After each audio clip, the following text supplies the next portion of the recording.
Searching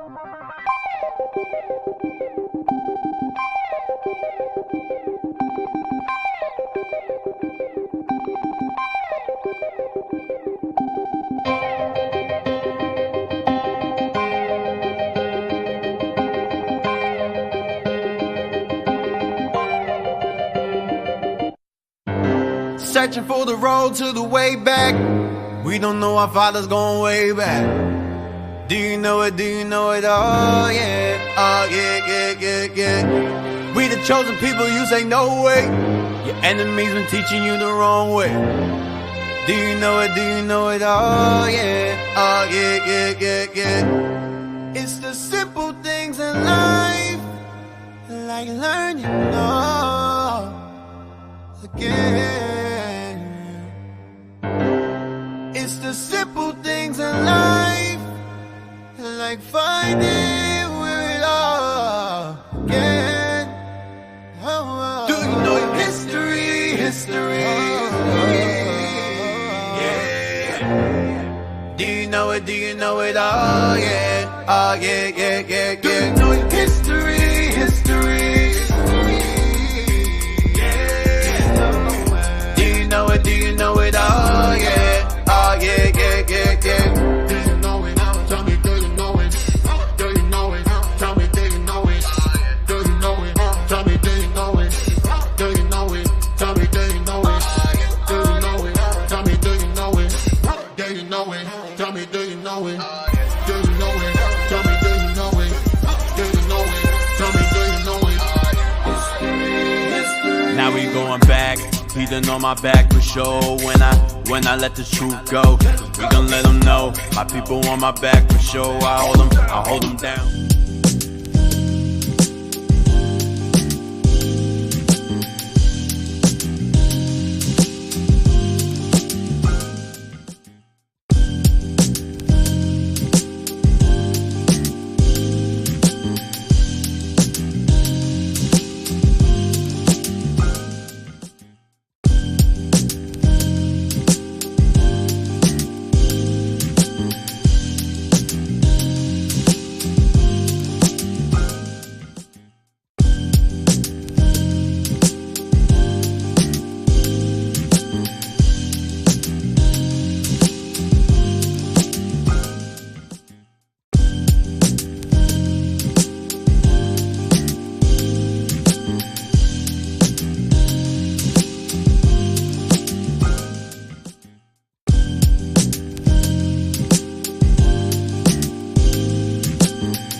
All right.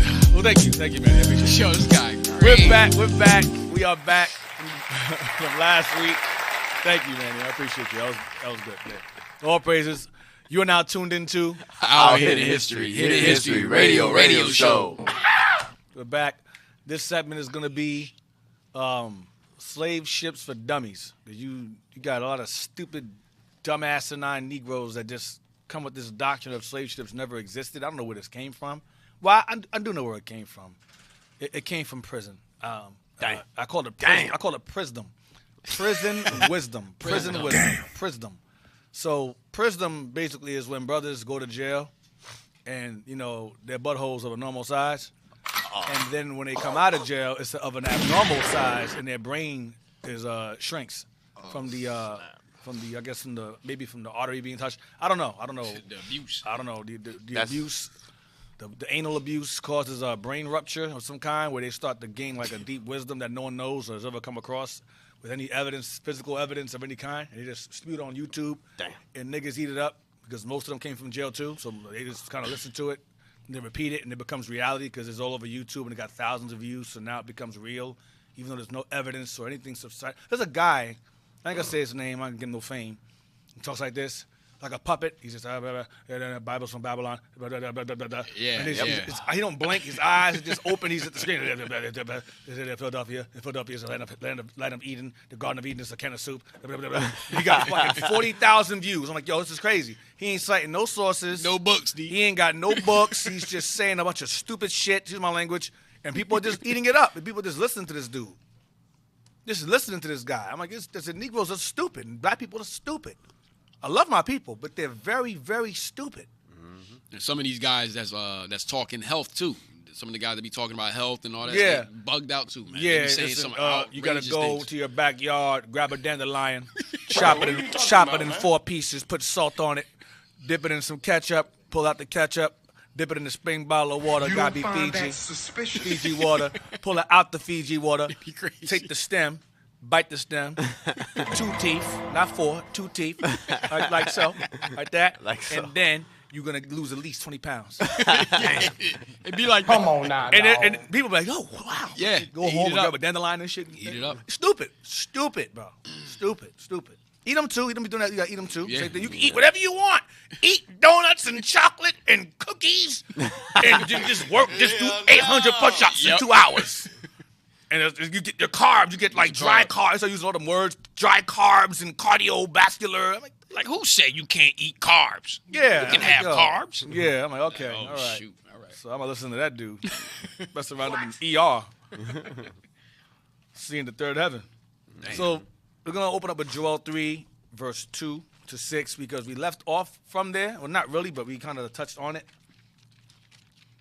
A lot of this stuff I'm gonna touch on. You know what I forgot to bring here? The Jacob gleanings. I think I need it. I don't have it. You going there? I'm gonna touch going it. there? I'm gonna touch it a little bit. Hey, why you didn't say nothing? Let me see where it is. I can pull it. You know, I can pull it up. Let me see where it is first. In my notes, hold on. Give me one. One of y'all say something, man. I'll say something looking smart and all that. The brain glasses and all that. Say something, Abaddon X. Yeah, Abaddon. Yo, hey, zoom in on Abaddon. His new glasses, man. Yo, come on, Now man. he gonna read better today. All praise the Lord. He still can't see nothing. Sometimes you gotta change it up, His D. spiritual eyes is closed. Sometimes you gotta change it up, D. Yeah, man. Now I talk more smooth now, you know. Yeah, I see. All praise the Most High.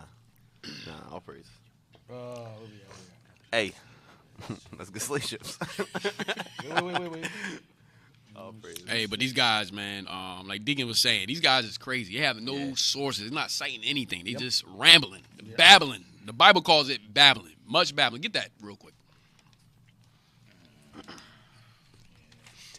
Much babbling. I ain't gonna need it. Stop it. Right. Good. Stop the lies. I ain't gonna need it. With that First Yeah, Timothy. you can get that. Yeah, you can get that. Got it?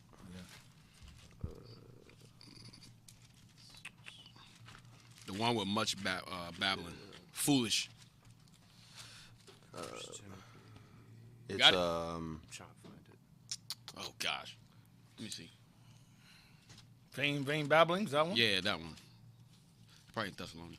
No, that's in Timothy. Nah, First Oh, Timothy Titus. 6:20. Yeah. First Timothy chapter 6 and verse 20.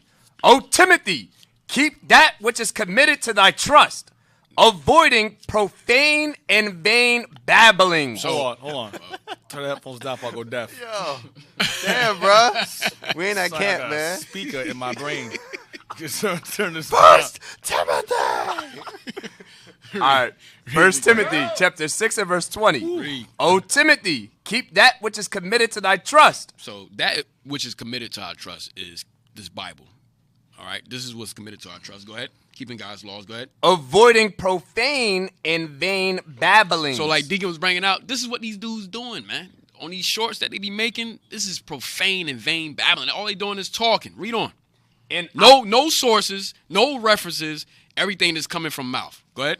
in oppositions of science. And everything it's all science, nothing biblical. Everything is science. If anything, they going against the Bible. You understand? So this is all these guys are doing, man. So Deacon about to get into it. Right. No, I'm not saying it's a joke regarding everybody going. I'm not saying brothers is convicts. So I don't want to put that vibe out there that I'm saying brothers are convicts. Is that they call us the same thing? You guys are in jail, blah blah blah. You guys have no jobs, so I get that. But sometimes it be 9 times out of 10 these guys didn't spend some time and they come with these. Because people say that about us because they feel like, we're a bunch of angry black people. We got, we're different, disenfranchised. We were in the system, so we have an animosity towards, towards nations because of our own failed upbringings. That's not the case. We have the books all around us here. There's books right here. So we have sources. We cite the sources. These guys come on YouTube and have shorts. Some shorts be at least 50,000 deep views, like 15,000 views. And I'm like, yo, this guy is not saying anything. He's just talking, just blabbing, and he's not using any sources. He's people interviewing him. He's like, yeah, Babylon and Hammurabi codes and the Gilgamesh epic. I'm like, oh, all that stuff is Babylon. I don't understand the premise of this stuff. Yeah, Noah was really so-and-so. Noah was Megatron, and Megatron was Optimus Prime, and Optimus Prime and Ninja Turtles. It's like, oh, come on, man. This nonsense, bro. And people just like, whoa, wow, whoa. He got 50,000 thumbs up. I'm like, oh, man, people really believe this stuff. Yeah. So the whole premise of this topic is slave ships for dummies, because we got to go into the sources, the evidence that slave ships. You didn't just have slave ships on the Atlantic Ocean. You had slave ships on the other side of the world. So if there were slave ships on the other side of the world, then you cannot discount the ones on this side. You can't. Right. You look stupid now. Okay, you want to say something, Abaddon? You want to say something? No, I was going to say, like you were saying, D, that's why it says the wisdom of this world is foolishness unto God. Yeah. All those stuff that they be naming is just stuff that everybody's heard before. So like, oh, wow, he said that. Bro, they get it from the white man. Yeah. They sources is TV, radio, social media. That's their sources. Mm-hmm. Yeah. What they call it? They regurgitate it. Yes. You know what I mean? Yes. But these are the same people, when we read the Bible, they'll say, oh, that's the white man's book. Yep. But everything you quoting is from the white man. Right, because we have Esau sources too. We have Jake and Esau sources that we use. And we use Esau sources because Negroes don't listen to us. A lot of times, these books are co-signed. The Bibles, if I could do a show with just the Bible, I'd do it. But it's a history show. It's a history show. And so I pull out historical sources. The Bible, with all the historical sources that we pull that are non-biblical, are secondary. Not primary. Secondary sources. You understand? So no one can say, oh, you lie on the white man's books too. No, we do not. We're simply bringing out the books that show that what we're saying has validity to it, because these books were put together when we was in slavery. So this is information being passed along by our oppressor among themselves to educate themselves about us. And we weren't allowed to read those books. Even if you get books that go back to 1960 or 50, those are still slavery books. Well, not slavery, but those books are still white eyes only, because they had white libraries. They didn't have these books in black libraries. So a lot of these books that we gained possession of are books that were either kept from us during segregation or kept from us during slavery, one or the other. So it's still post-slavery period. It's still post-slavery period. That's the point. Joel 3 verse 2. Joel chapter 3 and verse 2. I will also gather all nations and will bring them down into the valley of Jehoshaphat, and will plead with them there for my people and for my heritage Israel. The valley of Jehoshaphat is the so-called Middle East, or Near East. Well, I call it and factually, I call it the Near East. That's what it is.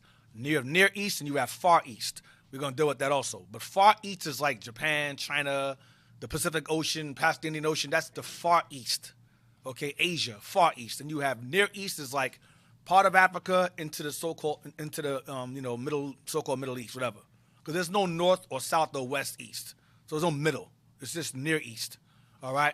Then we're on the western hemisphere over here. But anyway, it says the Jehoshaphat is going into the Near East, or the so-called Middle East today, where the World War III will pretty much, I would say, be sparked. Nations are going to go there. It's going to be a battle, Armageddon. Continue. Whom they have scattered among the nations and parted my land. So he will gather the nations. He will plead with them for his people and for his land. That's the context of the verse. His land. The Jehoshaphat, the Armageddon, World War III, all of that revolves around us getting our land back. Because the nations that reside there today are not the true inhabitants or inheritors of the land. It's inhabited by two impostors. You have the children of Edom, who are the Israelis, or Amalek, we call them, and you have the Ishmaelites, okay, who are the so-called Palestinians. And they're not Palestinians either. Palestinians were Philistines, but they became Palestinians when they moved into that land.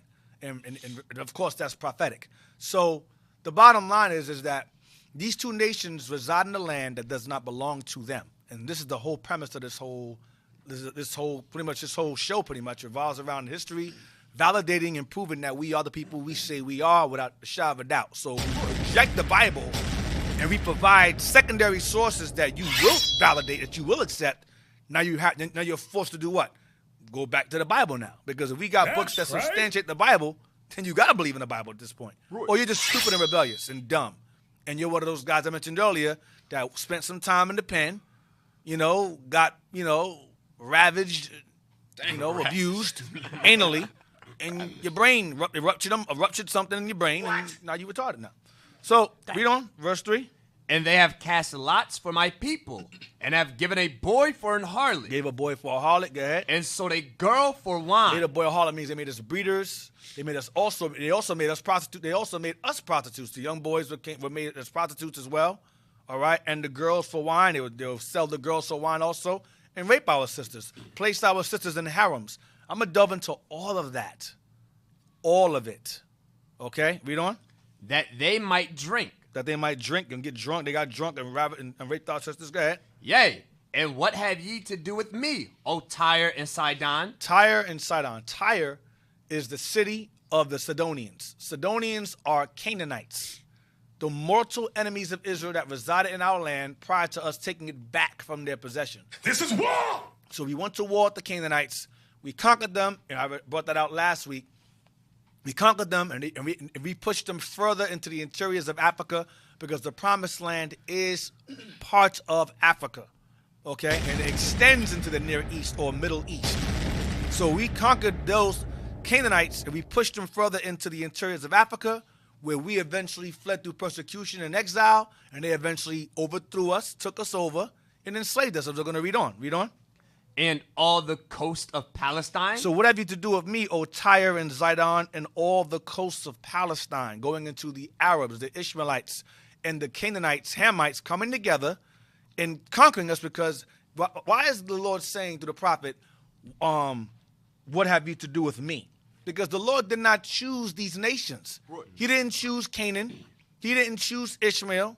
He didn't choose Moab. Right. He didn't choose Edom. And all these nations were heavily instrumental in the enslavement of our people on both sides of the world. So they know who we are. And if they know who we are, then they know who they are. Mm-hmm. And so they know that our God did not choose them. So as a recompense, when they realized we could be defeated and conquered, they said, well, you know one thing? If these guys are turned back to their land and to their laws and their God, they're going to enslave us all over again. We got to make sure these niggas never rise again. From that time of ancient time all the way up until J. Edgar Hoover. Negro unity is the biggest threat to freaking world, what do you call it? National security. Negro unity is the biggest threat to national security. So as long as we are destroyed, divided, and conquered, the world continues as it is. So read on. What verse we in? Verse 4. Come on. Yea, and what have ye to do with me, O Tyre and Sidon? Hamites, go ahead. And all the coast of Palestine. Arabs, come on. Will ye render me a recompense? Will you pay me back for not choosing you as my people? And if ye recompense me swiftly and speedily, will I return your recompense upon your own head. So by you conquer my people and removing them from their land, going back to verse 2, parting the land, do you think that I won't get you back for doing that? Because I didn't choose you? Go ahead. Because ye have taken my silver and my gold, and have carried into your temples my goodly pleasant things. You have carried, so you've taken my gold and my silver that was found among my people, and you put it among yourselves, put it in your temples. They literally built, they call it Al-Aqsa. They built that temple, Islamic temple mount on top of where Solomon's temple, from what they say, originally stood. Who gave you the order to do that? Where'd that come from? What God told you to take your temple and place it on top of Solomon's? Where?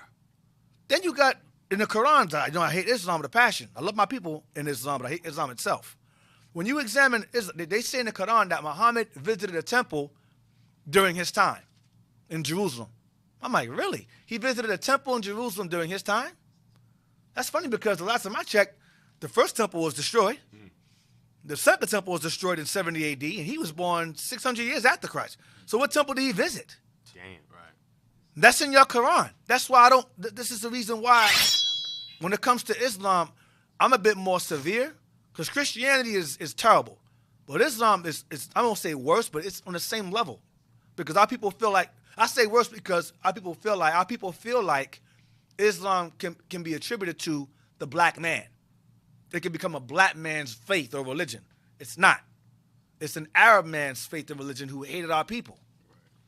All right? Read on verses that? We have verse 6 now. We have verse 6. The children also of Judah and the children of Jerusalem have ye sold unto the Grecians. So who's the ye? Tyrant Sidon of Tyre and the Palestinians. They sold, or the Ishmaelites, they sold us to the Grecians.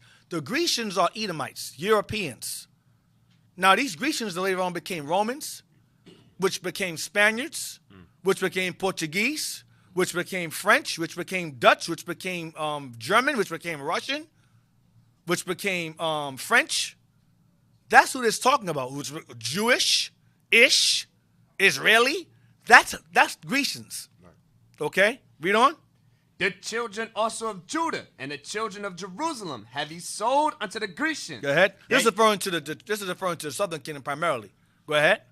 That ye might remove them far from their border. That you might remove them far from their border, tying back to verse 2 where it says, and have parted my land. They removed us far from the land, then took the land over themselves, and now it's parted between two nations that don't belong there. Grecians and Palestine. That's how it's divided now. The Grecians that call themselves Israelis. It's the same people. All right? So now, get me Deuteronomy 28, the scripture of the hour. Deuteronomy 28 and 68. I'm gonna be reading this verse. Y'all gonna get tired of it though. Y'all get tired of it. I'm gonna read like 80 times. Going back to it. That's what the whole lesson's about. I can't really go anywhere else. 28 and verse 68. But I am going to delve in. I'm going to unwrap it some. 68. Deuteronomy chapter 28 and verse 68. And the Lord shall bring thee into Egypt again with ships. Now, the apologists that may be watching or have watched or haven't watched yet, if you come across this video, you're gonna laugh yourself and say, oh, this is not talking about slave ships. It's all, the Israelites sold themselves. Because you guys are stupid. You guys read the Revised Version Bible and think you got something. You have nothing to say. Right. Because the Israelites were put in slave ships. Now, what apologists do is apologists say, yeah, let's talk about the time when Rome conquered Judea and they shipped the Israelites over in the ships into Egypt. Rome took Israel as slaves to Egypt because Egypt became a Roman province, and that's when that prophecy was fulfilled. Okay. Now, here's the question. The curses we read about here, were they one time? Did they occur just one time? Because when you read about give me 28 real quick. 28. Let's go up some. 28 and 50. Start from verse 49. 49. Watch that. Let me show you something. Watch. Verse 49. The Lord shall bring a nation against thee from far, from the end of the earth, as swift as the eagle flies. Now, we attribute this to Edom, because the white man came over here. His symbol was the eagle. So we attribute this to him, and Rome's symbol was the eagle. That's how we know it's referring to them, primarily Edom here. But let's read on. I don't want to jump ahead. Read on. So we attribute this primarily to Edom, but watch this. Read on. A nation whose tongue thou shalt not understand. Come on. A nation of fierce countenance, which shall not regard the person of the old, nor show favor to the young. They're going to kill the old and young. Go ahead. And save the old and young. Go ahead. And he shall eat the fruit of thy cattle and the fruit of thy land until thou be destroyed. Colonize you. He will colonize your land. Come on. Which also shall not leave thee either corn, wine, oil, or the increase of thy kine, or flocks of thy sheep, until he have destroyed thee. Colonize you and take your land's resources for himself. Go ahead. Common thing Esau does. He did it in Africa. He did it in Australia. He did it in the Americas, and so on and so forth. Thank you. Come on. And he shall besiege thee in all thy gates. Right here. And he shall besiege thee in all thy gates. He shall besiege thee in all thy gates. Go ahead. And he shall besiege thee in all thy gates, until thy high and fenced walls come down, wherein thou trustest. Wherein thy high and fenced walls come down. Go ahead. Wherein thou trustest. Because we built huge, I'm going to show y'all. Even in Africa. We're going to touch that real quick. Get that video real fast. You got that video? The wall of Benin. Yes. I want that real quick, just to show it. But let's read on. It says, until our high and fenced walls come down, in whom thou trusted. We trusted that no one can get past, no one can breach these walls. Jerusalem's walls are huge and high and well fortified. Rome took 6 years. They cut the food off, cut the water off. Whoever went in couldn't get out. No one can leave. Whoever went in stayed in. No one can leave out of here. And they cut our water and food off and starved us out.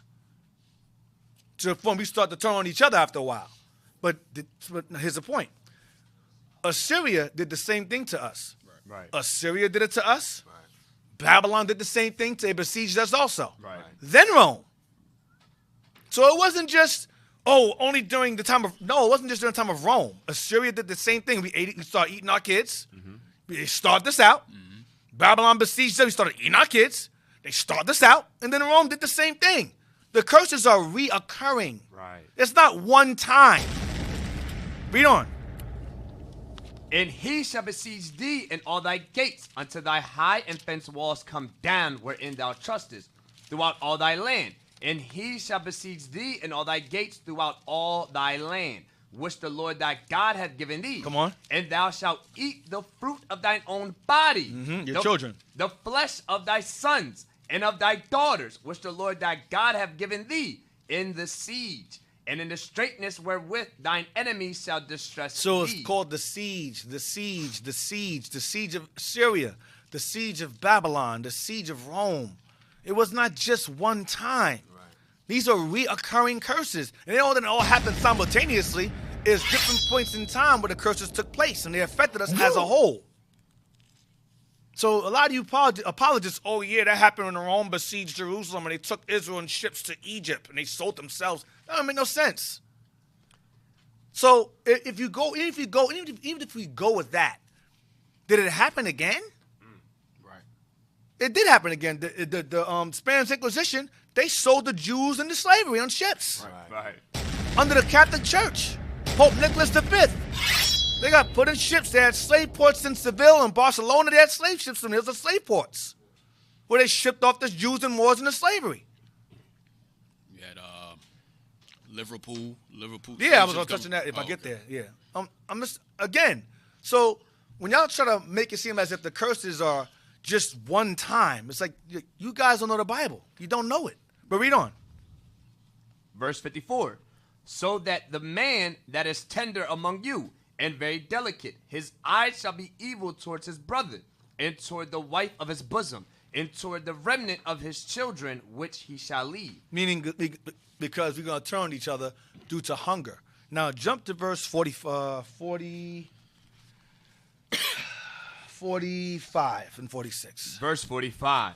Moreover, all these curses shall come upon thee, and shall pursue thee, and overtake thee, till thou be destroyed.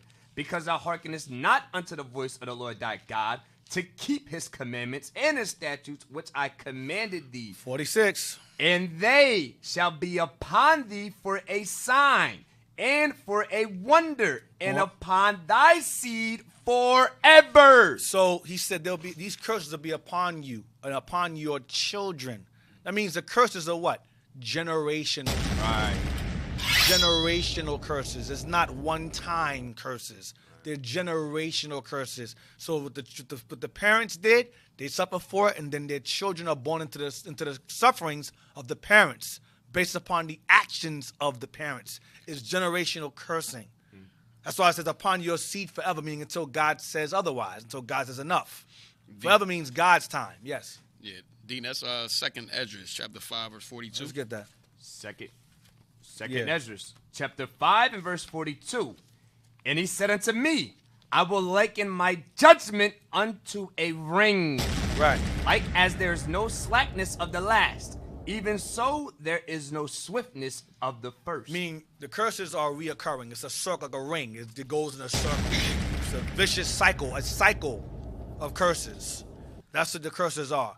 Generational cycle of curses. Go around. History repeats itself. These curses are divine design. You examine, you go into a white neighborhood, the sun is shining, the streets are clean and clear, the air is fresh. The breeze. I'll tell you a story. I was younger. My grandmother took me to a doctor's appointment with her. I think it was in Long Island, one of them islands in New York. And the bus driver, we're riding on the bus, and the bus driver's driving all slow, and the sun is shining, and it's like a nice clear day. I might have been exaggerating this. The bus driver turns the corner. It gets dark. It's like there's shade. It's filth, garbage everywhere. Niggas in the street. And the bus driver started driving a little faster. Why? Why? Because he drove into the heathens land area where there's no curses and drove right into one. Our living conditions, the ghettos, the slums, that's all divine design. Many of you who watch online say, what kind of God would do that? The kind of God you don't F with. That's the kind of God we deal with. Right. See, our God, your cosmic white Jesus gives you reasons for what he does. Our God says, I'm going to do it to you, and what? Our God's the top G. He do what he do. The Lord says, I do my pleasure. I do what I want to do. Right. You have to do what I say, or I will kill you and your children. That's what our God taught. We knew what kind of God we dealt with back then. We knew our God is do or die. Right. There ain't no in between. Christianity is do it when you want to. Right. That's Christianity. The God of the Bible is do or die. There is no in between. There's no middle between that. There's no gray area. Now, speaking of high on fence walls coming down, get this clip right here. This to show that those curses are reoccurring. This is the wall of Benin. Now, Benin is the city kingdom of Wida. Benin is called Benin today, but in ancient time it was called the kingdom of Wida. Spelled with a Q, spelled with an O, or with a Y, H-Y, Wida, okay, which is Judah. Press play. It's called the Wall of Benin, like one of the world's largest structures, but I've never known about it. And it was in Nigeria. It was the capital city, but they made interconnecting walls that stretched over 10,000 miles. And it was all man-made, and it was like the world's largest structure. But the British destroyed it in 1897. Pause. The British destroyed it in 97? 1897. The British destroyed it. The British destroyed it until thy high and fence walls come down in whom thou trustest. You think it's a game? This isn't a game. This is reality. This is Bible. That's reoccurring curses like a ring. It's the Grecians again.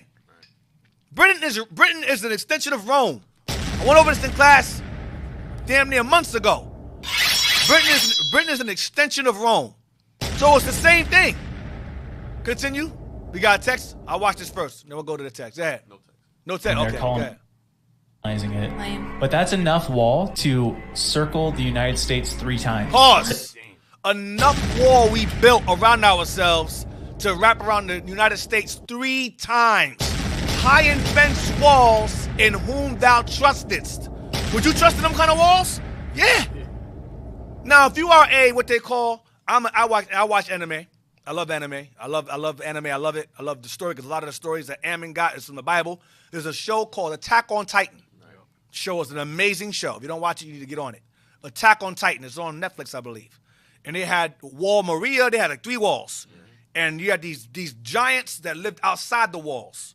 Okay, and there's a story behind that as well. The main character is Aaron. His brother is Ezekiel. There's just so many different biblical parallels in that show. Levi, which is one of the best characters on the show. One of the best, the best, Levi. With a special line. His line is Ackerman, the line, Levi line. It's heavy. Yeah. When you watch the show, they're fenced in these walls. They're not allowed to leave the walls. And when they leave the walls, these giant titans come after them and try to eat them. And eventually the titans get infiltrated. The walls get infiltrated. And the Titans break through the walls. It's the same thing with us. Israel was in Jerusalem, in Edom or Titans. I'm not using the same context, but just figuratively speaking, the Romans came in and they besieged us. They got in. They finally knocked the walls down. In fact, really quick, what time is it? Do I have time? Yeah, I do. It's 2:04. Get me real quick Ark of Triumph. Titus says it. Titus says only God gave me the power to defeat these people. These walls are too fortified. There's no way I could have done this on my own. God allowed me to conquer these people based upon the walls of Jerusalem. That's how they... Give me the Ark of Triumph. I think it is. I think it's Ark of Triumph. Yeah, that's what it is. Ark of Triumph. Wikipedia. Yeah, Ark of Triumph. Let me see. Go down with Titus.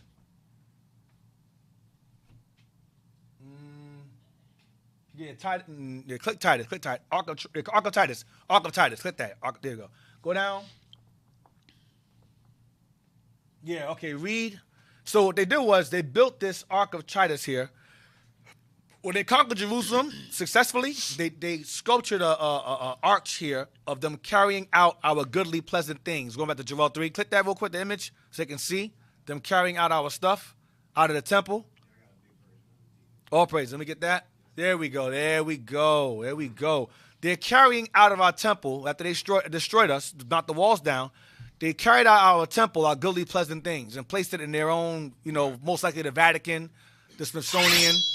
They have these things, but these things are not gone. They didn't vanish from history. Esau has Smithsonian. He has the Vatican. He has all kinds of places where he places all ancient artifacts of ancient time, where he studies it and researches it. There's a video I played years ago of an Edomite that was only allowed to go there because he was a scholar in biblical history, and he would inform the elites of biblical texts, of books they have also down there, of things that are happening right now at the Bible.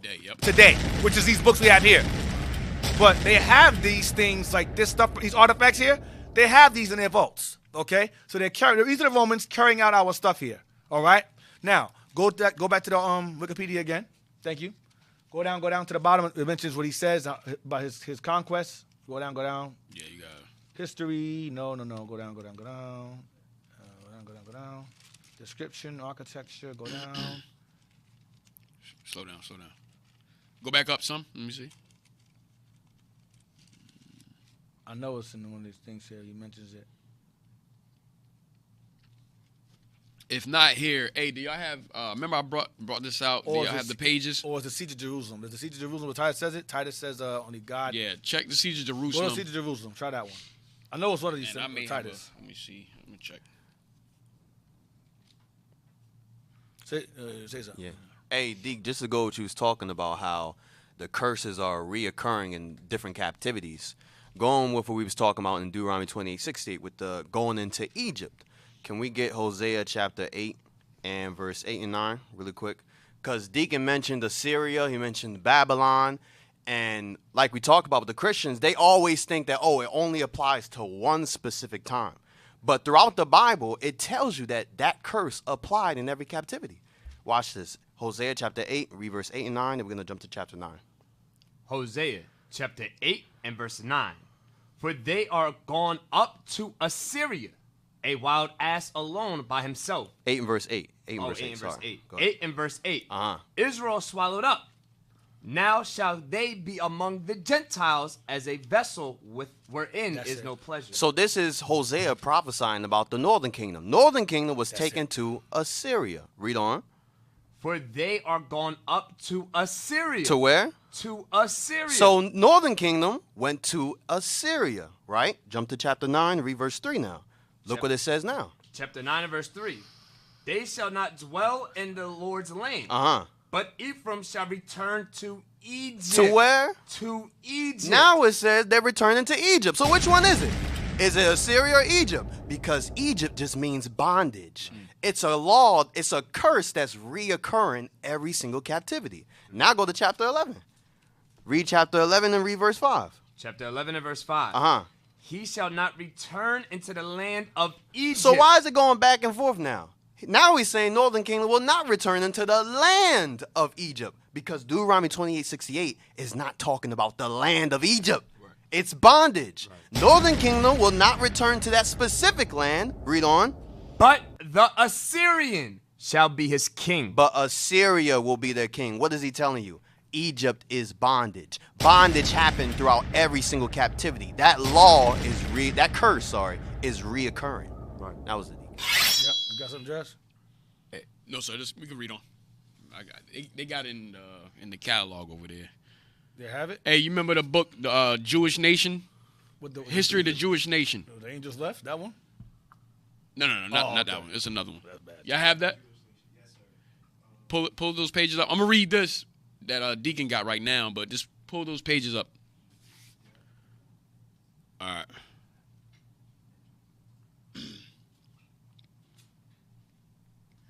All right. What we at? You about to say something? Yeah, I was about to say, can we get a script real quick? Just going back to what Deep right. was going on too. Go to Jeremiah chapter 50 and verse 7. Hey, pull those pages up while you do that. Let me see. Because the point that Deep was bringing out concerning Titus and Vespasian and all of these nations, once again, we went over this a while back, all of these nations understand that with the Lord on our side, there's no way that they can come against us. But when we go against God, they have every right and opportunity to take advantage of us. Watch what the nations say. Jeremiah chapter 50 and verse 7. Jeremiah chapter 50 and verse 7. All that found them have devoured them. Them is talking about Israel. All the people that have found Israel have devoured them. That's Psalms 83. Every nation has had a hand in our captivity. It's nothing new, Reed. And their adversaries said, we offend not. Why did they say we offend not? They say, yo, it's not our fault. Why, Reed? Because they have sinned against the Lord. It's because we sinned against God. That's why they got the ability to do that. That's why Titus said, yo, it's of the Lord that we was even able to break down these walls. These walls is high. They fortify. How will we be able to get through here? It's because their God let them. Read on. The habitation of justice, even the Lord, the hope of their fathers. Our Lord is the one that gives us over to our enemies when we go against God. So if you people keep thinking that this book is a fairy tale, y'all gotta pay attention to the signs of the times. We cursed in the city, we cursed in the fields, we've been scattered on slave ships, we have no identity even to this day. All of those are curses from God. We still living those things out. That's it. Got it, something, Jess? Oh, no. Yeah. After we read what you got on the Wikipedia, so you ready to go there? Or I don't think that's what I want. I'm looking at it now. Oh, well, let's read. Let's read this real quick. You can start at. Well, I'll read. Go back. Yeah, a Jewish legend. So it says a Jewish legend has embellished. Let me start up top. Go up top. Go up top. Go up top. All right. So it says wherever the victor appeared at Penaeus, Berytus, Beirut, and in other Syrian towns, festivities were celebrated in honor of himself, of the Emperor Vespasian, Titus' father, and of Domitian, his brother. As usual on similar occasions, thousands of Jewish captives had to contend in the arena, either with each other or with wild beasts for the amusement of the spectators. That goes back to Spartacus, the show Spartacus. That's us. All of that stuff. The gladiators, that's all Jake. That's us too. Well, not all, but that's us involved in that primarily. Go ahead. On his return, Titus passed once more through what had been Jerusalem. It is said that the sight of the ruins filled with sorrow and awe the conqueror, in whose character, according to the statement of contemporaries, good and evil strangely alternated. A Jewish legend has embellished this circumstance by describing in the most fabulous terms certain tortures which Titus had to endure in punishment for the destruction of Jerusalem and the temple. On his voyage from Egypt to Italy, so goes the story, Titus was overtaken by a storm, which threatened to destroy the vessel that bore him. Conscious, this is the point, conscious of the righteous anger of the God of Israel, whom he had offended, Titus broke forth in blasphemies against him, as if his power were limited to the sea, in which he had once destroyed Pharaoh, and now threatened his own safety while he was unable successfully to contend against him upon land. A voice from on high rebuked the blasphemy. The storm was hushed, but no sooner had Titus landed than he felt excruciating pains in his head, occasioned, as it afterwards turned out, by an insect gnawing on his brain, which according to the divine threatening was to continue his tormentor through life. Only once and for a short time, the noise from a blacksmith shop caused the insect to desist. So, but the point is, Before he knew that it was a divine intervention that he was able to knock down those walls that was Deacon bringing out. But then, Esau pride kick in. Yep. So, but he was conscious of the Most High's anger towards him for the blasphemies. Yep. So then the Most High started torturing his brain. So get me the curses again, 28 and verse 68 again. 28, 68. Deuteronomy chapter 28 and verse 68. And the Lord shall bring thee into Egypt again. Now, up and down brought it out earlier. Give me Exodus 20, verse 2. You went there yet? Because I was distracted. No, I didn't go there. All right. I was distracted. Hosea is good. Hosea is excellent, actually. Exodus 22 confirms it. Exodus chapter 20 and verse 2. Egypt represents bondage. Go ahead. I am the Lord thy God, which have brought thee out of the land of Egypt, out of the house of bondage. So Egypt represents house of enslavement or bondage. That's what Egypt literally means. It literally means constriction or bound, bondage. It means just that. That's what the word itself means. Let me see. 68. 28. Hold on a second. Give me 17:16. Same book, 17:16 regarding Egypt. Hold on to that. You're 17:16. Exodus chapter 7. No, Deuteronomy 17:16. Okay. Same book, Deuteronomy 17:16, I think. Yeah, wait, yes, that's it. Deuteronomy chapter 17 and verse 16. But he shall not multiply horses to himself, Referring to the law against the king, go ahead. nor cause the people to return to Egypt. Nor what? Nor cause the people to return to Egypt. Meaning the Lord told the kings, do not return Israel to Egypt. Go ahead.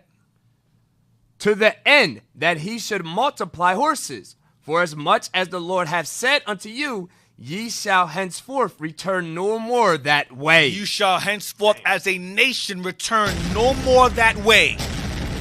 Those curses didn't fall on just the 3 tribes. It's all 12. All 12 were in slavery there the first time. He said, you guys aren't going there as a nation again.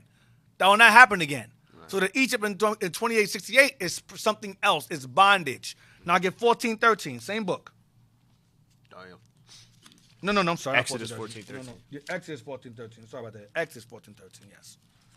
Exodus chapter 14 and verse 13. Yeah. And Moses said unto the people, fear ye not, stand still, and see the salvation of the Lord, which he will shew to you this day. For the Egyptians, whom ye have seen today, ye shall see them again no more, forever. For how long? Forever. So Israel as a nation never went back to Egypt again in slavery. Right. So the Egypt in 28:68 cannot represent a real literal Egypt. It's not talking about that. Now, real quick, watch this. I'm hit y'all with the gold one here. Get me Hosea 8. I think you bought that earlier, right? Yes, sir. Give me Bible Hub and go to Hosea. I think it's either 8 or 9:13. Give me Hosea 9:13 first. Let me see. That's what I want. Hold on. Give me Hosea 9:13. Yes, sir. To bring forth the... Yeah, stay in 68, though. Stay with 68. Okay. I want that. I don't want to leave there. I'm just going to put, like I said, layers. Hosea 9, I think it's 9:13. Let me look at it. Well, I can never find Hosea. Right after, what's that? Daniel. Right after Daniel. Gosh, thank you. Hosea 9 and 13. Go to commentary. Let me see. No, it's not 9:13. It's 8. Let me see. 8 and 13. 8:13. 8:13. Hosea chapter 8 and verse 13. They sacrifice flesh for the sacrifices of my offering, and eat it, but the Lord accepteth them not. Talk about Ephraim. Go ahead. Northern Kingdom. Go ahead. Now will he remember their iniquity and visit their sins. They shall return to Egypt. Okay. They shall return to Egypt. Now, it's, let me see. Okay, let me see. Let me look at it. This is what I want. Go down. This is what I want. I'm shooting from the hip here. Hold on. Oh, right there. Going into Egypt. They shall return to Egypt. Yeah. No, it should so. Yeah, that's it. Read, they shall return to Egypt. That's it. Read that. Read that. They shall return to Egypt. Watch this. Some think this is a kind of poetical expression for being carried into captivity. Damn. Meaning what? The scholars know this ain't literal Egypt. It just means they're going to slavery. Wow. Right. Egypt is slavery. Right. Slavery is Egypt. Egypt is slavery. Slavery is Egypt. See how easy that is? Read on. In a most unnatural supposition. In Isaiah 7:18, we find a threat of a double invasion from Egypt and from Assyria. And why can we not imagine that a people who were ever vacillating between Egyptian and Assyrian alliances should be threatened with an Egyptian as well as an Assyrian captivity? Watch this. The prophecies of restoration from Egypt in Isaiah 11:11, Micah 7:12. The word return is pointed with the terrible association of the house of bondage. Damn. Comparable with what?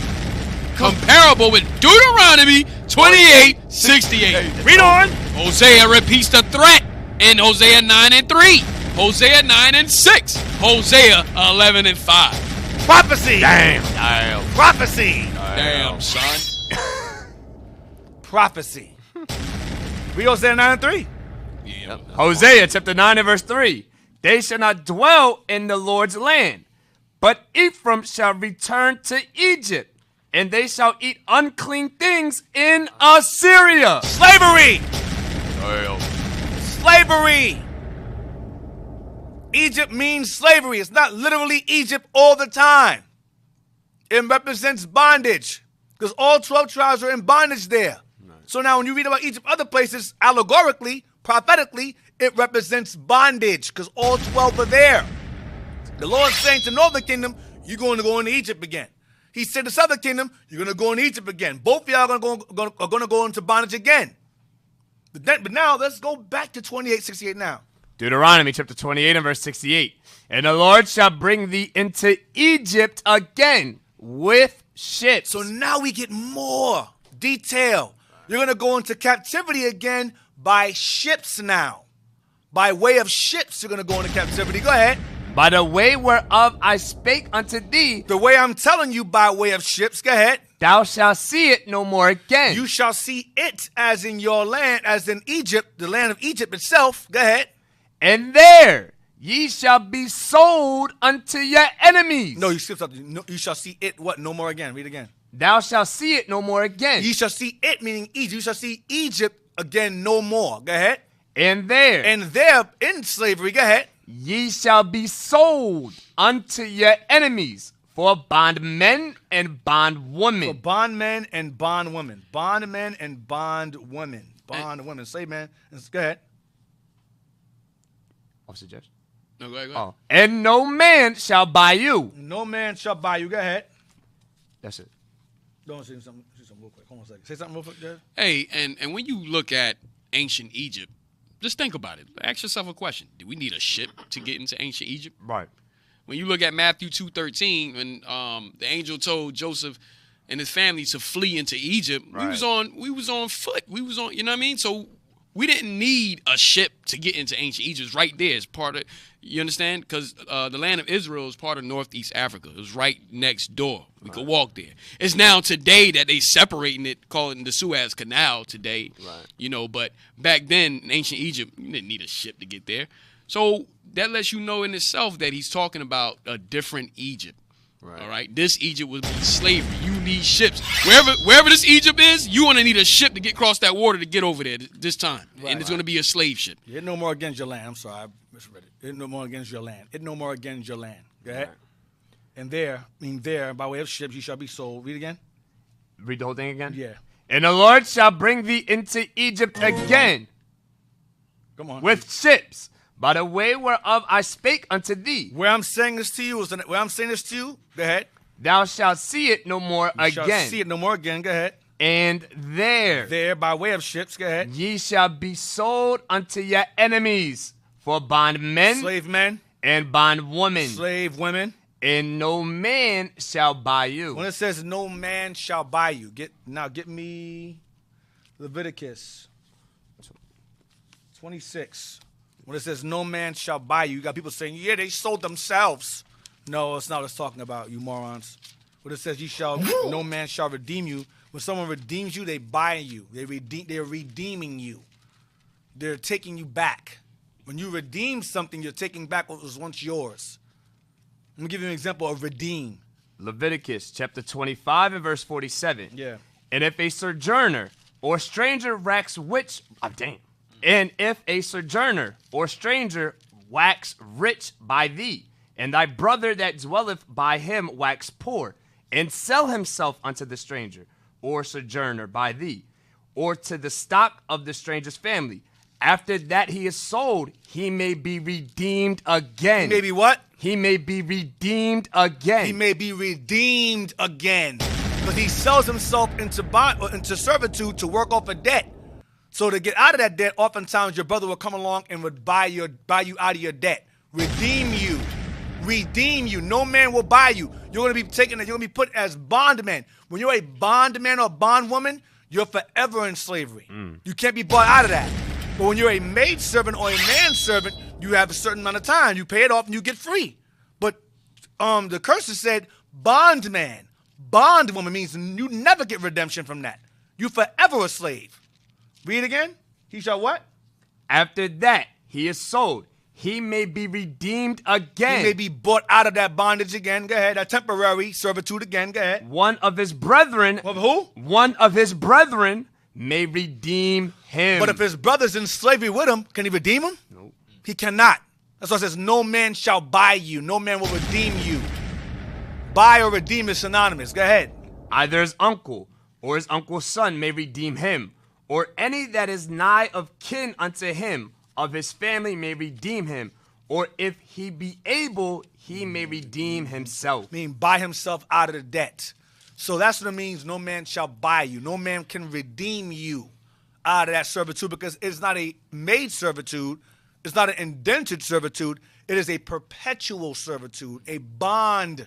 You are bound now perpetually into that servitude. So you cannot be bought out. You can't buy yourself out. No one can buy you out. What people you know sell themselves as slavery? What whole nation you know of history sell themselves as slaves? Don't make sense. Make that make sense. Your apologists are stupid as hell. The Revised Version said they sold themselves. Okay, so in the Revised Version, show me Matthew 18, verse 10 or 11? Where's that verse at? Or the Bible with all the missing verses, you're going to use that verse? You're going to use that Bible to go against this? Right. Stop it. Let me go put myself in the auction block.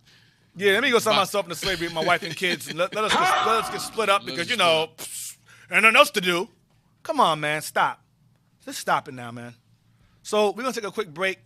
We'll be back because I got a lot to cover. So we will be right back, Lord's Will, about 2:31 or so. We'll be right back. Take a quick break just to go over some notes real fast, and I'll be right back with y'all with some more stuff. Stay tuned.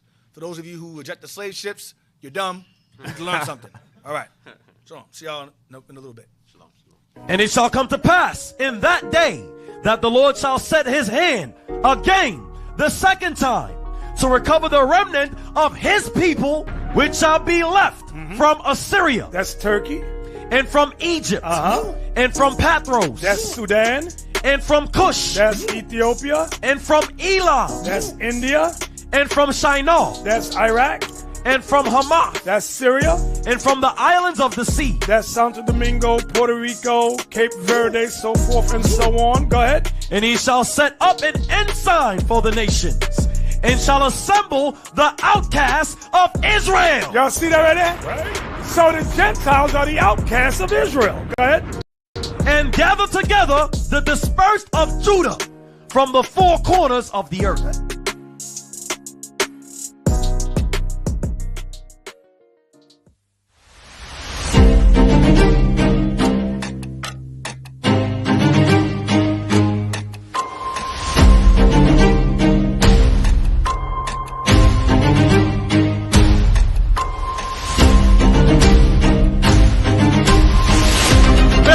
Estos colegios porquería de aquí te enseñan la supremacía blanca, de que estos son los judíos, y de que el costo de ellos fueron más malos que el de nosotros cuando no era.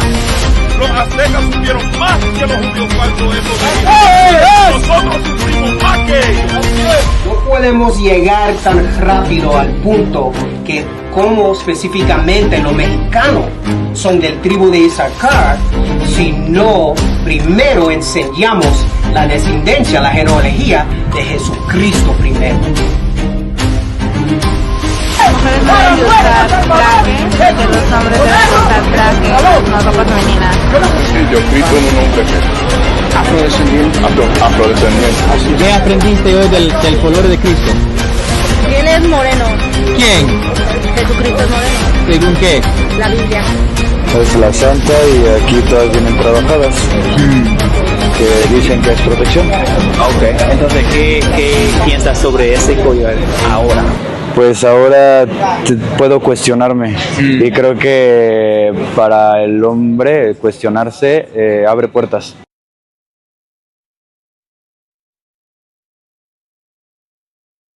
Soldier Itael. We're here at our third U-Vice event. We're doing a back-to-school drive here at Grand Ravine, Driftwood Lanes neighborhood. What we're showing our people, we have to be that righteous example. What we have here, we're just wrapping up, giving a back-to-school drive, gifts to the children in the community. We have our leadership table here, counseling our people in the neighborhood. We also have Saving Sarah's Daughters also here.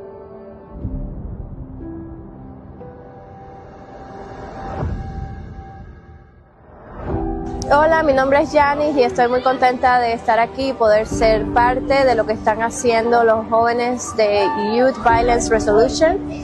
Me parece que es muy importante para la comunidad que nuestros hijos, todo lo que están ellos impartando para que podamos tener una comunidad libre, una comunidad sin violencia. Es algo muy importante, ¿verdad? Estuve compartiendo también con las hermanas, estuvimos hablando acerca de Dios y dando a concluir de que nosotros somos el pueblo de Dios, nosotros somos Israel y deberíamos estar como un solo pueblo, unidos en el amor y no en la violencia.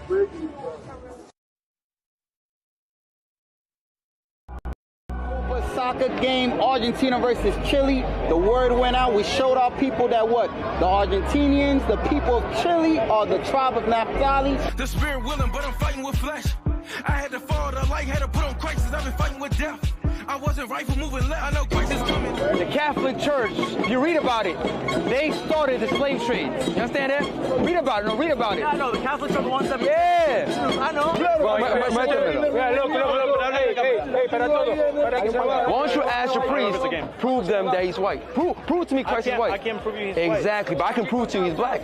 Shalom familia, aquí estamos en Nueva Jersey para el juego de Copa América, aquí para despertar a la tribu de Neftalí. Aquí había mucha gente y si quiere Dios, si uno se arrepiente es de que es la misión familia, ok, todos ustedes en línea, suscríbanse a la página, dale gusta, comparten el video, estamos aquí, ok familia, Shalom.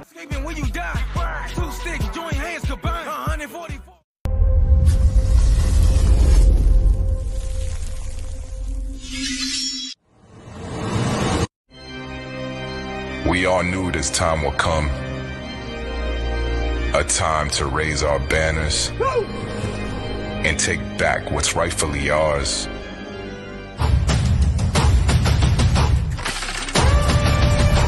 We must be unified as one race, one people, under one God, having one King, one Messiah, one baptism, one Lord.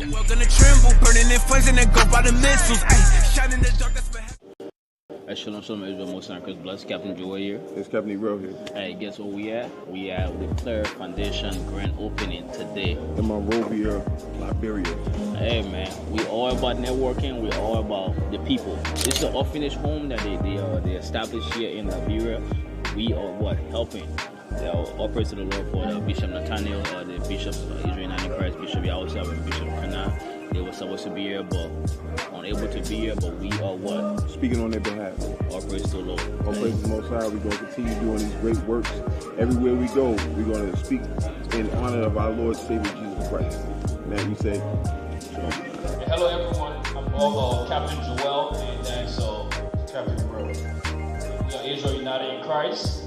We founded in 2003 by Bishop Nathaniel, who the chief of us. We visited him sometimes back. And we pledge, we have some barrels in the car. We pledge to always, maybe every other month, to provide school supplies for the children. Thank you.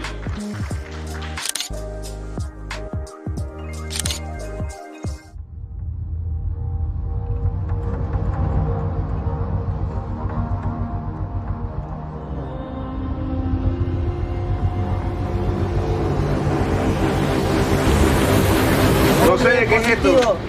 ¿Todo bien? Con sonido, ¿no? Con sonido. Nosotros necesitamos la sabiduría, pero en México o en Brasil, creo que el rojo, porque nadie está... Gente, no podemos ser como los demás pueblos. Dame esos Hechos 3:19, no problema con imágenes, pero si tú estás...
We're back from the break. Like I said, we're back from the break. A quick break. Want to get into it. Gotta get into it. I left something out in the same commentary. The commentary you read earlier was good, but this part of the commentary is way better. Don't forget to subscribe to the Booster Club and also the Land Fund as well. I'm pointing to it. I think I'm pointing to it. Am I pointing to it? Is he on the screen? I cannot see myself. Can't see. I can't see myself. I'm gonna point. I'm just gonna point anything. Can you pull the deacon up? You gotta go up a little bit. Yeah. All right. Right there. And go to your left a little bit. Is it this way? No. You was right. Oh, is that way? Yeah. Oh, there you go. All right. Wait I'm talking to you. Yeah. You can't miss it. It's right there. Nah, there you go. There you go. All right. That's good. There it is. There you go. There you go. All praises. Man, just donate to that man, okay? The box right here. Then I'm waving my hand over the box. Just donate to that box, all right?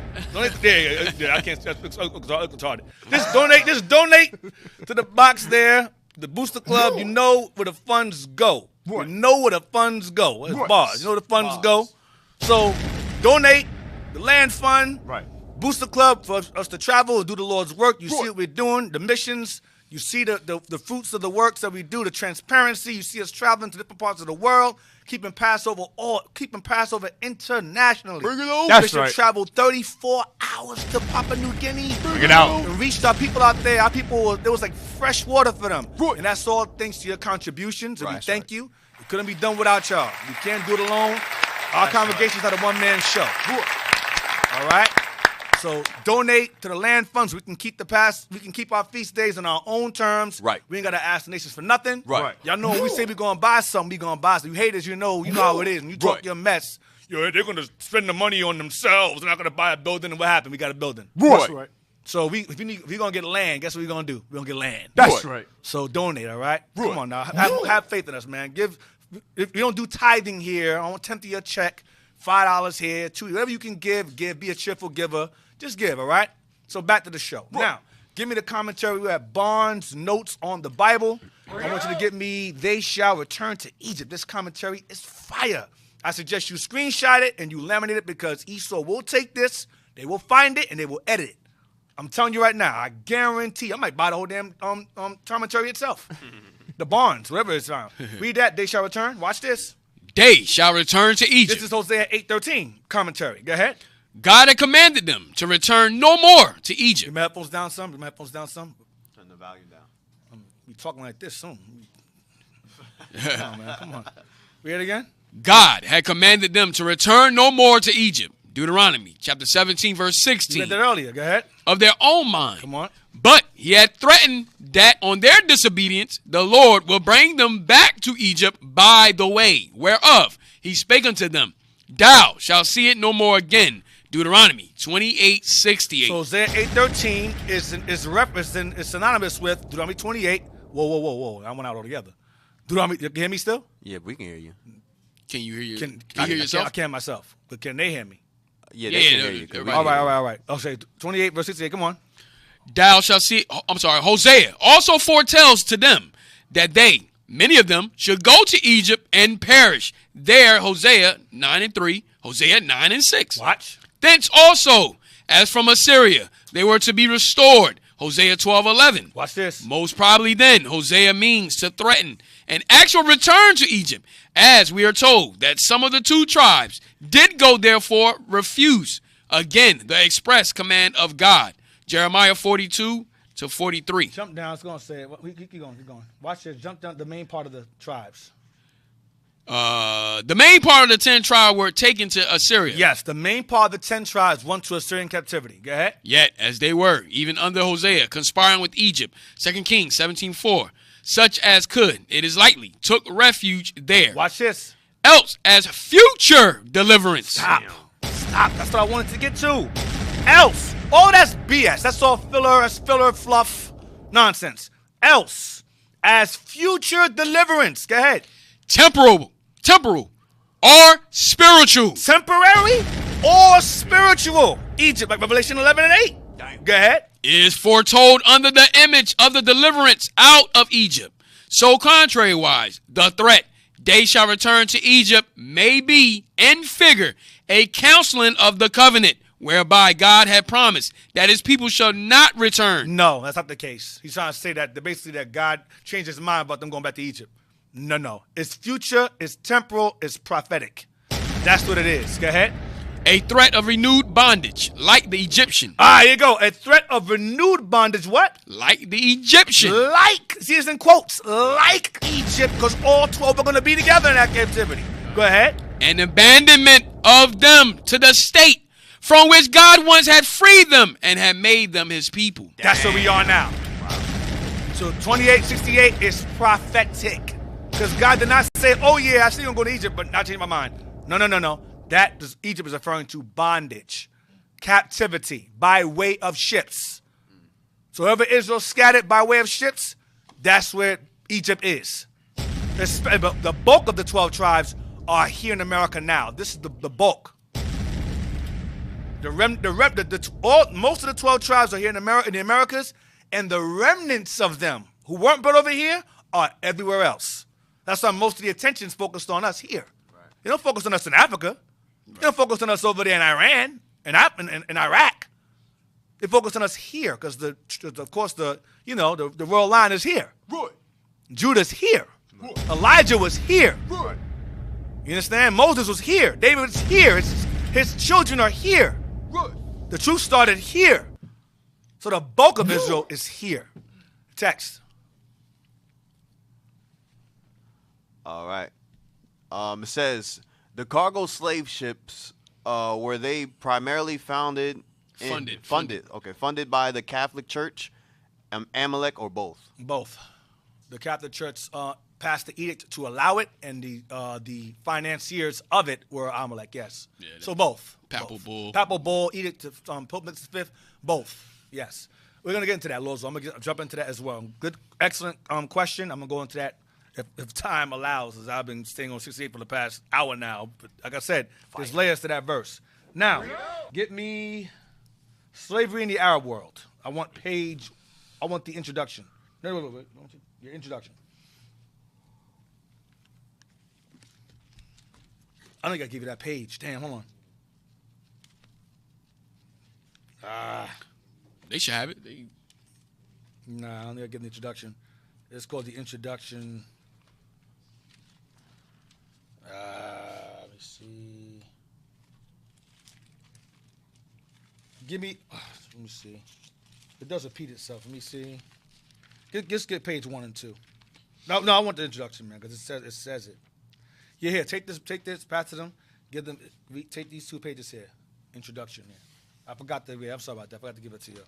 So, the point of the matter, I'll talk in the meantime. So this the first 2 pages there.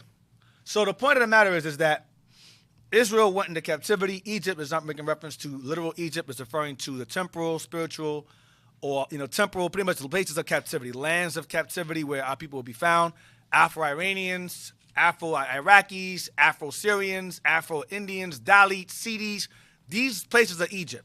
And we are the remnant. Notice in those lands I mentioned, we're not the majority. We're the minority. Give me Deuteronomy 4 and 27. Deuteronomy 4, 20. This Amalekite I ran across on Clubhouse child play that game. Give me 28 first. 28, he tried to say, you guys fit the curses. Can you explain 28 and verse 62?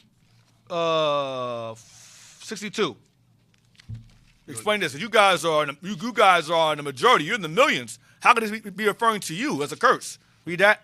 You said Deuteronomy 28:62? Yes.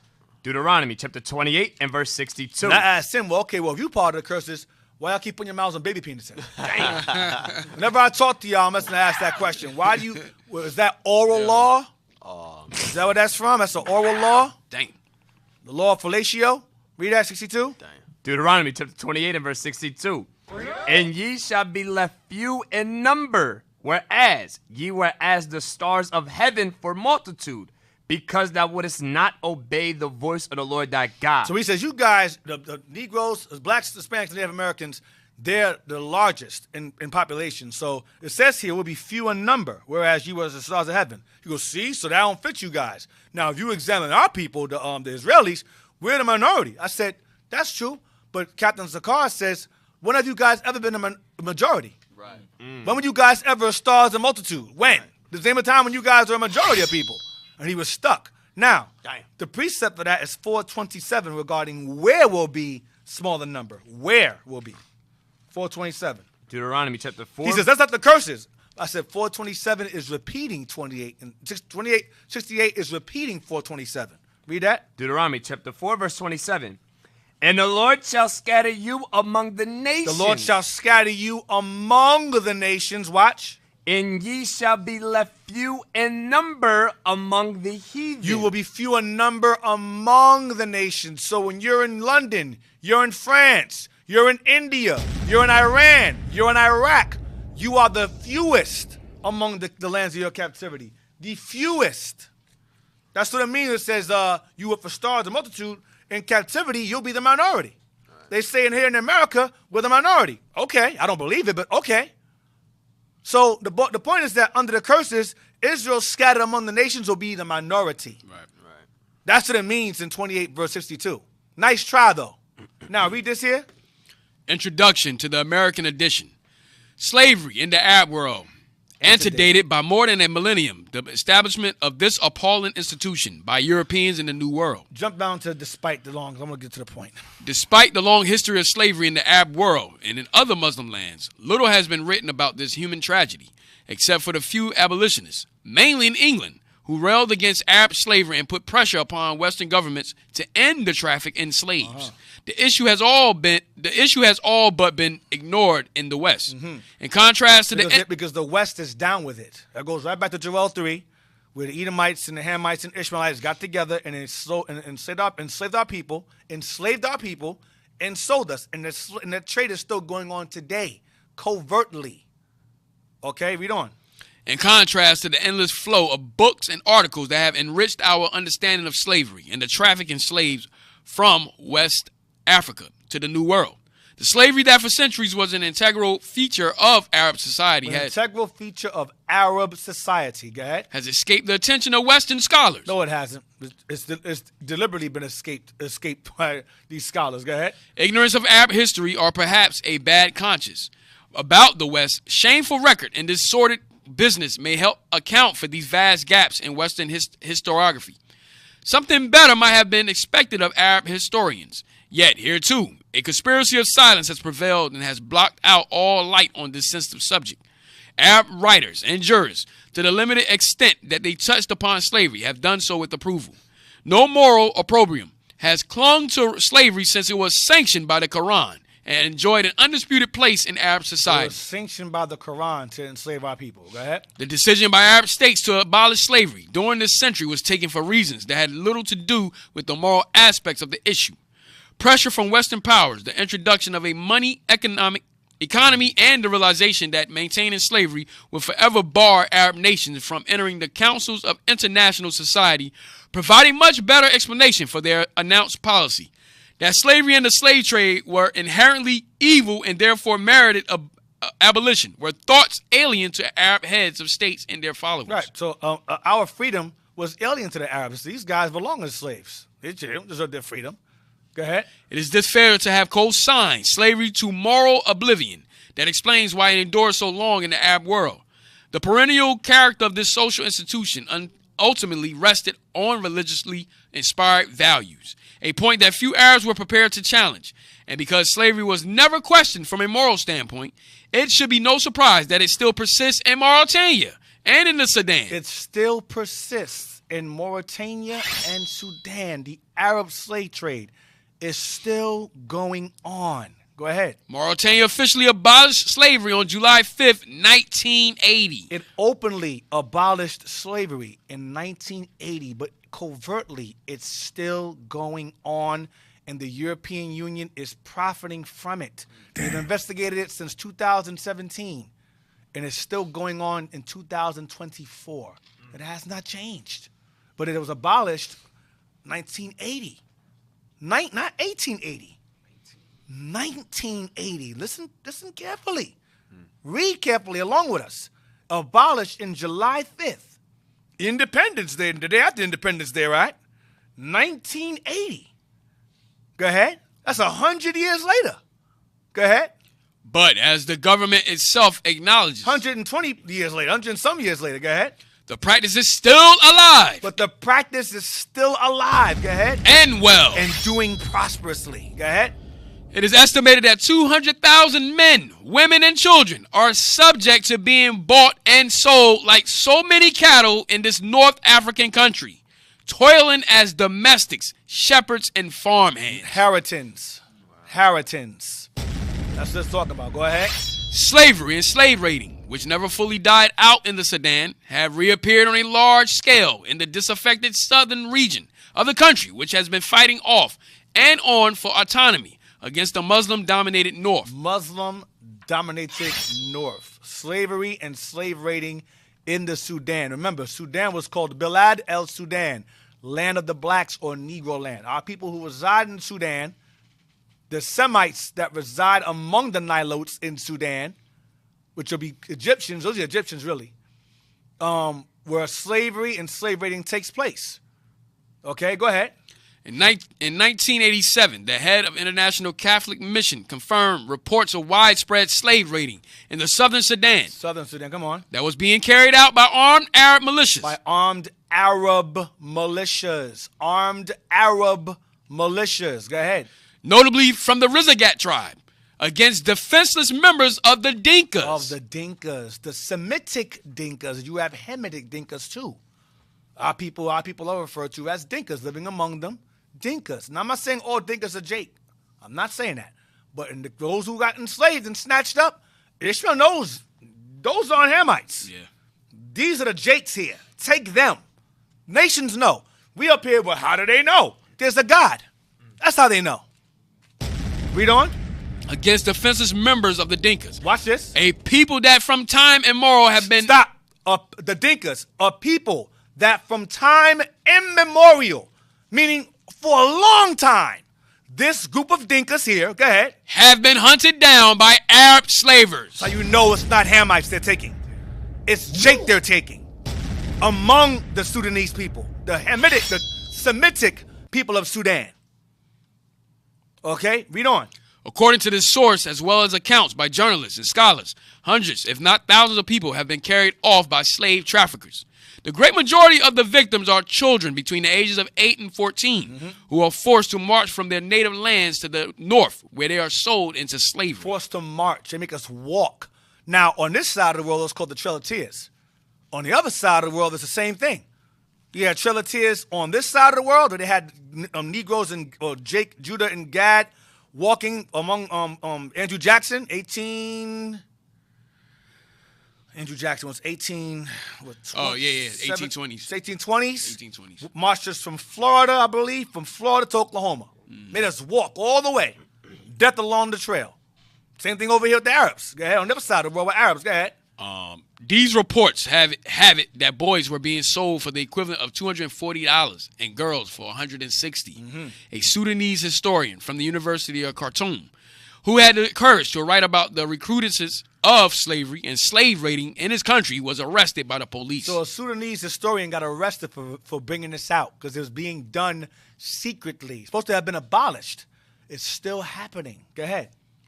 Can it be merely a coincidence that the Prime Minister of the Sudan, who is committed to a policy of imposing Islamic Sharia law on the country, is Sadiq el-Mahdi, whose great-grandfather defeated the British a century ago and revived the slave trade? Jump down to too many Arabs. Too many Arabs. Too many Arabs. The issue of slavery is a source of discomfort. Why? Because they don't want to be compared to for the Europeans doing the same thing. Don't talk about that. No, Muhammad, he freed these slaves. No. He was involved in it too. But Ishmaelites don't want to be involved because they know that if we acknowledge we were involved in the slave trade, then we're also held accountable also. They hide. We're just going to say it. Read. To speak out against it would be to impugn a tenet of Quranic law. To condone slavery would give offense to Africans whose ancestors and not too distant relatives in recent times fell victim to Arab slave traders and their agents. Come on. As a result, watch this. They instinctively keep silent on the subject. I've been saying this. That's where I got it from. They instinctively keep silence on the subject regarding their hand in slavery. They're the forerunners of it. I'm going to show y'all all throughout this lesson. The Portuguese and the Arabs were forerunners of our slavery. Read on. Which, to this day, is a source of pain and humiliation for many Africans. That's why black folks do what? Reject the slave ships. They're ashamed of their culture. They're ashamed of their history. So they go, oh, slave ships, we were always here. We're Native Americans. No, you a stupid Negro. No Native American. We were always here. No, you weren't. But our people have been taught to feel ashamed of that culture. That culture proves you God's people. Right. That dark, shady history of pain and the slave ships, that's the proof, that's clear proof that there's a God and prophecy takes place in the Bible. Now you got these agents, these jailbird agents, possibly jailbird agents coming out, oh, slave ships ever existed. No, your brain doesn't exist. Right. Now, get me... Let's see. Page 1 and 2. Read on. Read that. Slavery concealed in the midst of time. It is a curious twist to the study of the slave trade that historians have conducted their inquiries into this nefarious traffic from the perspectives of the Americas and the Sugar Island of the Caribbeans.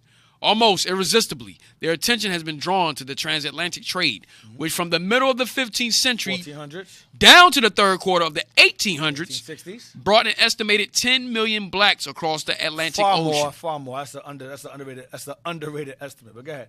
To work the plantations and mines of the New World.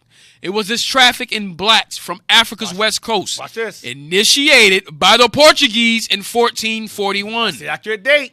1441. It was not 1619. It was 1440s. That the Portuguese conquered the Spanish Inquisition. The Jews and Moors, which are the same people, one Islamic and one Judaic, were taken captive. Those who did not escape the Inquisition were shipped off and eventually brought over to this side of the world, were conquered and enslaved in Portugal, and were placed in plantations and colonies that were colonized by the Portuguese throughout Africa. And then when Columbus came to this side of the world, they shifted their plantations from over there in Africa to over to the Americas. Plantations started first and foremost in Africa. Then when Columbus got over there and came back with some merchant trade later on, came back with his merchandise, said, hey, listen, there's some land over there too.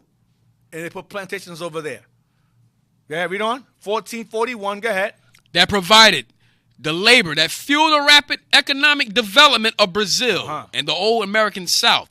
It made possible the growth of the plantations in Jamaica, Barbados, Hispaniola, St. Lucia, and the other islands in the Caribbean, where sugar fortunes grew. As the trade in each succeeding year bounded forward, and as the economic states in the service, manufacturing and shipping industries, which were dependent upon the trade, multiplied. Competition among the key actors, notably Portugal. Now, keep this in mind. I want you to keep these nations in mind. It says the key actors in this particular trade multiplied, notably Portugal, because the Portuguese were the first. Grecians, same thing. Portuguese were the first. Go ahead. England. England. France. Spain. and the United Provinces for a share in the business intensified. Keep these nations in mind because we're going to come up again. Go ahead.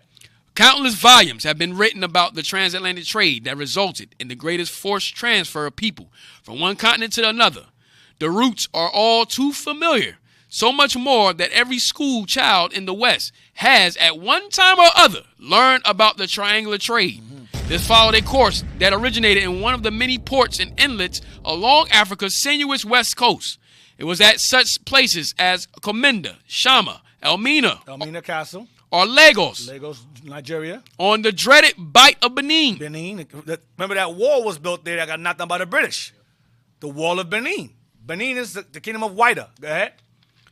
That captains of slave ships would cast anchor and stand off, waiting weeks, sometimes months, for their full complement of Negroes, or as it was commonly referred to, waiting to be slaved. Waiting to be slaved. Go ahead. Innocent victims of a system that could not begin to comprehend these misfortunates were either seized in early dawn attacks on villages by raiding parties or sold by avarice African middlemen and then marched in fetters to the coast where they were bartered for the white man's artifacts. The ships that were waiting offshore for their human cargo had brought an assortment of goods from New England and the West Indies that included cloth, glass beads, knives, brassware, rum, and firearms. African human capital was exchanged for Western consumer goods. Actually, these were the items in great demand by local chiefs and against which captured blacks were exchanged. The Europeans were eager to ply the black chiefs with rum so as to make them more pliable in bartering slaves for their artifacts. Read it again.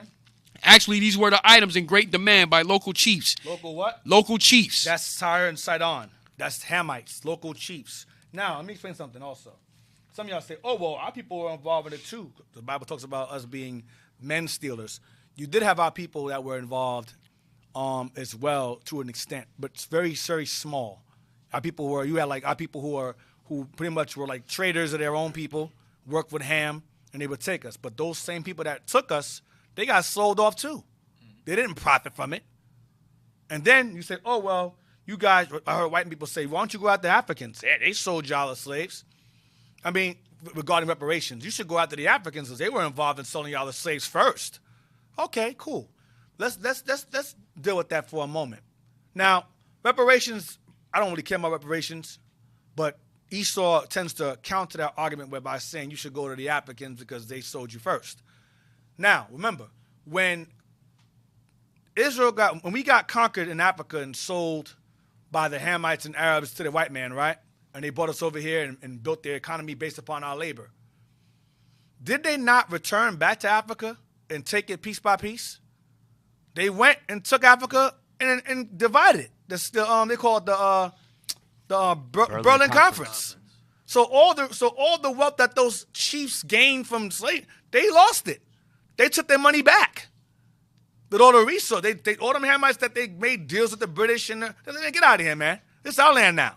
And called it up. So all the wealth and money that they spent buying slaves from those Hamites and Arabs, they got the money back anyway. By carving the land, there you go, carving Africa up for themselves. So the money still ended up back in their hand. Go back. Where we at? Read that. Innocent victims of a system. They could not begin to comprehend these misfortunes were either seized in early dawn attacks on villages by raiding parties or sold by African middlemen. And avaricious African middlemen is Hamites. Go ahead. And then marched in fetters to the coast where they were bartered for the white man's artifacts. March in fetters means in chains. Go ahead. The ships that were waiting offshore for their human cargo had brought an assortment of goods from New England and the West Indies that included cloth, glass beads, knives, brassware, rum, and firearms. It said sold them for wine. Sold the boy for a harlot and a girl for wine. That's rum. Go ahead. Liquor. Go ahead. African human capital was exchanged for Western consumer goods. Guns, right. Go ahead. That's why it's called the trade, triangular trade. Go ahead. Actually, these were the items in great demand by local chiefs and against which captured blacks were exchanged. So the Hamite chiefs would sell us and then buy guns to conquer more of us to sell more of us. Go ahead. The Europeans were eager to apply the black chiefs with rum so as to make them more pliable in bartering slaves for their artifacts. That goes back to Joel 3 again. For rum, buy a girl for wine. Same thing. Go ahead. The guns emboldened them to resort to greater violence in searching out unsuspecting victims. Us. Go ahead. Negro, remember in that book in the encyclopedia that the Hamites and the Arabs were known for raiding Negro communities. So those Dinkas are not Hamites. Those are the Negro communities in the Sudan. Go ahead. In time immemorial. Go ahead. Were exchanged. The Europeans were eager to ply the black chiefs with rum so as to make them more pliable in bartering slaves for their artifacts. The guns emboldened them to resort to greater violence in searching out unsuspecting victims, thereby increasing the supply of slaves to meet the growing demand. Now, get me. Is there more I want to read to? Hold on a second. Let me make sure. Okay, stop there. Give me the chosen people of the Caucasus. Okay, I'll come back to this page. I want you to read page 213 and 214. Just the pages I highlighted. Page 213. Just the highlighted parts. Read that. The point of all this is that we now come to an issue not presented in any popular history. This goes back to the question your brother asked in the text message earlier regarding who was involved in the financing and so forth. Was it the Catholic Church or was it the so-called Israelis? It's both. Read that. The point of all this is that we now come to an issue not presented in any popular history of the Jewish people or any of the numerous books on anti-Semitism. Not a whisper or reference to it has entered our public school system. And it is simply that Jews were major participants in the genocide of American Indians as conquistadors. So the Israeli people, then the Edomites that we converted in Spain and Portugal, okay, they converted to Judaism. And what happened was during the Inquisition, the Edomites that were Catholic or Christian, they were opposed to that ideology. They said that ideology was troublesome. You also had our people that resided in the Khazarian mountains of Georgia, Russia. We converted those Khazars over there as well. And what ended up happening was when the Russians or the pagan Russians came in and they conquered the Khazarian Empire, many of those Khazarians, the nobles or the elites of those Khazarian families, they fled to Spain around the 1000s. And their children and all of them resided in Spain and Portugal, where they were able to live comfortably before the Inquisition to observe Jewish life along with us, our people, who ignorantly and stupidly converted them over. You know how Israel feels like Israel's mindset was in exile. If we teach the people among us while we're in exile to follow our ways, there's no danger of idolatry because everyone's following the same thing. But at that time, in exile, we are vulnerable. We're under the curses. So eventually, being in exile and being scattered outside our land, we eventually fell victim to the very nations that we converted into our doctrine. And so when the Inquisition took place, the Spanish crown passed the edict to sell the original Jews into slavery, but also because their own people or their own kind were following that ideology as well. What they did was they played both sides. Well, I'm going to be Jewish secretly, but I'm going to be a conquistador also, and I'm going to help you conquer these Jews out of the land and gain money from it. So the very Edomites that we converted into Judaism that migrated from Khazaria into Spain, or the ones already in Spain and Portugal that we converted, they pretty much joined hand in hand with the Spanish crown, their own people, and became the conquerors of us under the orders of the Spanish crown, and then took on our identity.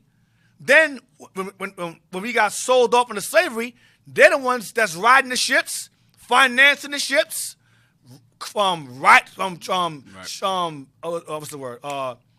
Driving the ships, but pretty much selling the ships over here. They was all over it. They were all over. They were involved in it. So read it again. Says the Jews were major. The Jews were major participants. The Jews were major participants in the genocide of American Indians as conquistadors. So the Israeli people who you see over there, is that new? What happened to Gaza? Look at Gaza. After they flattened Gaza like a giant foot, they're like, yo, keep bombing them. You killed them already. No, not enough. They killed 1,000 of us. We must kill thousands of them. It's the same mentality. The Khazars were a warlike people. Edom is a man of war. These people here, the conquistadors, were men of war. It's the same people. genocidal maniacs. Read on. And were major participants in the greatest human tragedy history knows. No, not Hitler's Holocaust. So, no, this is a white guy. He said, I'm not referring to Hitler's Holocaust. That's nothing compared to this one. Read on. The trans what? The transatlantic trade in Africans as slaves. That's the Holocaust. He says that's the Holocaust right there. Read on. Now, this must have been the case because it was the conquistadors who first murdered and then enslaved American Indians during the first century of colonialism. Yes, because they all came over here and started to build synagogues. A lot of them start to build synagogues while over here. So you know it's them. Go ahead. Before this first century of exploitation was half over, the supply of Amerindians had already gotten... Amerindians had already gotten scarce in some places. So they killed a lot of us off. Go ahead. Then the idea of importing black Africans in large quantities to replace them was conceived. Judah, go ahead. Indeed, the slave trade became the largest... Judah and remnants of Northern Kingdom to replenish what they killed off. Go ahead. Indeed, the slave trade became the largest single European maritime activity. Since, on much evidence, Jews were well represented among the conquistadors. Israelis, Jewish people, were well represented among the conquistadors. Go ahead. If not an actual majority of the first waves of them. And since Jews virtually controlled the administrative and financial aspects of European maritime commerce, they gained control of the wealth because remember our people were well off and well off in funds. So when we converted these Edomites into our doctrine, we taught them the ins and outs of business, how to make money, how to do business, and they said, okay. You know Esau's the devil. So he learned our business strategies, our mindset, and then helped Spain conquer us and took our wealth. That's what they did. And identity, and our identity, same thing. Go ahead. The conclusion is inescapable that Jews must have had a large and profitable role in New World genocide and slavery. Come on. There is no way to estimate the number of victims. Reasonable estimates suggest that from 10 to 15 million Amerindians and Africans perish in slavery. But some estimates range as high as 100 million victims. That's more accurate. Go ahead. European research in this area is, perhaps understandably, scarce. But ironically enough, one book written on this subject was by a Jew, Joseph Jacobs. So a scholarly book was written by a Jewish guy named Joseph Jacobs. Go ahead. And his book is even more ironically entitled Jewish Contributions to Western Civilization. He says this guy's book is ironically entitled Jewish Contributions to Western Civilization. Why is that ironic? Because they did contribute during the slavery to build it up. Read, he's going to say it. 1912. Jacobs chronicles some of the Jewish contributions to a flourishing African slave trade. Jacob chronicles some of the Jewish contributions to a flourishing African slave trade. That's how they flourished on this side of the world. Go ahead. In general, the Spanish and Portuguese slave trade was financed out of Seville and Lisbon by financial moguls, of which the Harana family, Maranos, was notable. The same people who backed Columbus. Stephen Birmingham's The Grandees provides limited documentation of this Catholic slaving financed significantly by Jews. So Marano's here is in reference to our people. At first, it was our people. But then you had Edomites that also converted, so the church referred to them as Maranos too. Here, it says the slave trade was financed out of Seville and Lisbon by financial moguls of the Harana family. This is the Edomite family here. Or what may have happened is the Harana family was a Jake family, and then Edom, this is my opinion. What happened was, when Jake, we had names, special names. And what Edom would do is, after we got conquered, Edom would take on our names. Because they were our slaves, they were like our servants. So, your pet has your name, and then you get enslaved, your pet keeps your name. And takes on your business, that's what they do. It's to sum it up. So the Harana family may have been a Jake family initially, or a so-called family, either or. This Edomite family here were involved in heavily financing the slaving of our people. Go ahead, the English, watch this. Remember I said to you earlier, but the other book, remember the names of those nations, Portugal, Spain. Watch this. It says Portuguese, go ahead. Dutch and German slavers were financed by Amsterdam Jews. So Dutch and German slavers were financed by Amsterdam Jews. These are Israelis. Go ahead. See, Johnson's Israel's European Jewry in the age of mercantilism. In fact, the major center for Dutch slaving was Amsterdam's largest synagogue. Finances, insurance, fitting out and profits were negotiated there. Later, a center of U.S. slave trade financing was the synagogue in Newport, Rhode Island, the first synagogue in the United States, where Aaron Lopez personally controlled about 24 American slave ships, while his Jewish colleagues bought the Newport total to about 200. So these people, these are all Israelis and heavily involved in the slave trade.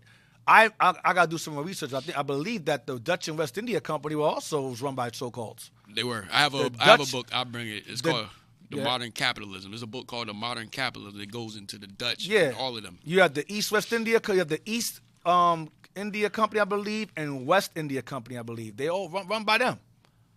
If not established by them, run by them. Go ahead. This is not to suggest that the Jews were solely responsible for the initiation and maintenance of the transatlantic trade. They weren't. Go ahead. Or the Ma'afa, Holocaust, as some African Americans termed it. But it's certain that Sephardic Jews were major players in it and profited hugely from it. Sephardic means conquistador, Spanish-speaking Edomites. Okay, go ahead. Jews, along with non-Jewish Europeans, must bear their share of the blame and guilt of this great humanly engineered tragedy of history. Yet, you will not find any reference to Jewish participation in the slave trade in our history books. Because they hide it. Read on.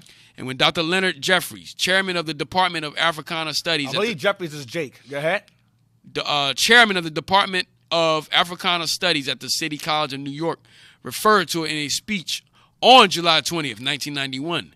The Jewish-controlled Eastern media establishment attacked them as being anti-Semitic. So when a brother, I believe brother Leonard Jeffries is Jake, he brought this out and he was deemed anti-Semitic for bringing out the facts that they were heavily involved in the slave trade. Go ahead, watch this. The New York Times Metropolitan News Section, August 7, 1991, splashed a full-page headline. City College professor assailed for remarks on Jews. A Jewish colleague of Jeffries at City College, Dr. Bernard Sommer, could not believe the attack. Lynn, everybody knows the Jews helped finance the slave trade. So the guy goes, what? So this guy, Bernard Sommer, is like, what's the big deal he says that for? Everyone knows that the Jews will help finance the slave trade. That's common knowledge among us. What's the big deal of him saying that? Read on. He said and advised Jeffries to take the matter lightly. Then he told Jeffries, hey, relax with that, bro. We were involved, but tread lightly. All right? So that's a threat. That's a light threat. He told Jeffries, yo, chill out. It's true, but yo, chill out with that. All right? Read on. But this was no light matter, as Jeffries well knew. Perhaps historians have known that the Jews had helped to finance the slave trade, but that is not everybody. And in fact, everybody, that is the general public, up to the educational level of high school and beyond, has been carefully shielded from this information. They've been hiding this information because they run the media. They control the churches. They control the schools. They control the newspapers. They control everything. Amalek is God on this earth. He controls the eyes, the ears, and mouths of everyone on this planet. What you buy, what you believe, what you see, what you hear, what you read, he controls everything. He's damn near omnipotent on a carnal level. Because every thoughts of our people today is them. What phones you buy, what clothes you wear, who you vote for, what you wear, what you see, what you like, what you do, where you go, who you should vote for, what you should wear, who your favorite superhero is. You know all the Marvel is created by so-calls. Yep. It's Stan Lee Berg. He took the Berg out to hide his identity. It's Stan Lee Berg. That's his name. Stan, not Stan Lee, it's Stan Lee Berg. Okay? And his friend Jack Kirby, him too. Disney, run by them too. Everything's run by them. So all your favorite inspirations, whether superheroes, whatever, they run everything. Why is it in Daniel? Why is it in Daniel? So you thinking in your mind, oh yeah, you know I have my opinion. No, you don't. Your opinion is whatever he wants it to be. Yep. But that's why he says it's been shielded from schools. No one knows their involvement because they don't want the world to know they're involved in that. They want to hide behind the victimization of the Holocaust. Meanwhile, they're behind the greatest Holocaust of all time, ours. So that's the bubble they put us in. Yeah, put us in the bubble of, the mother white guys are bad, but we're good. We helped you guys during Martin Luther King's time. We wrote Martin Luther King's speech, the I Have a Dream speech. They wrote that speech for him. Damn. The I Have a Dream speech was not written by Martin Luther King. It was written by them. The mountaintop speech, that was his. Right. Which is completely contrary to the other speech. Right. Because he started getting sense then, who the devil was. Right. Read that now. It cannot be. It cannot be denied that the English. It cannot be denied that the English. Here we go. On the same nations again. Remember the slave trade book mentions European nations or actors. Who? The English? Dutch, French, Americans, Spanish, and Portuguese. Not to mention the Danes, Germans, and Arabs. I have not forgotten about you. And you Arabs. Go ahead. Were involved in the slave trade. Were involved in the slave trade. Go ahead. But that the Jews have been financially involved with all slaving nations. They were financially involved with all nations listed above. They were involved in the businessing, the banking of it.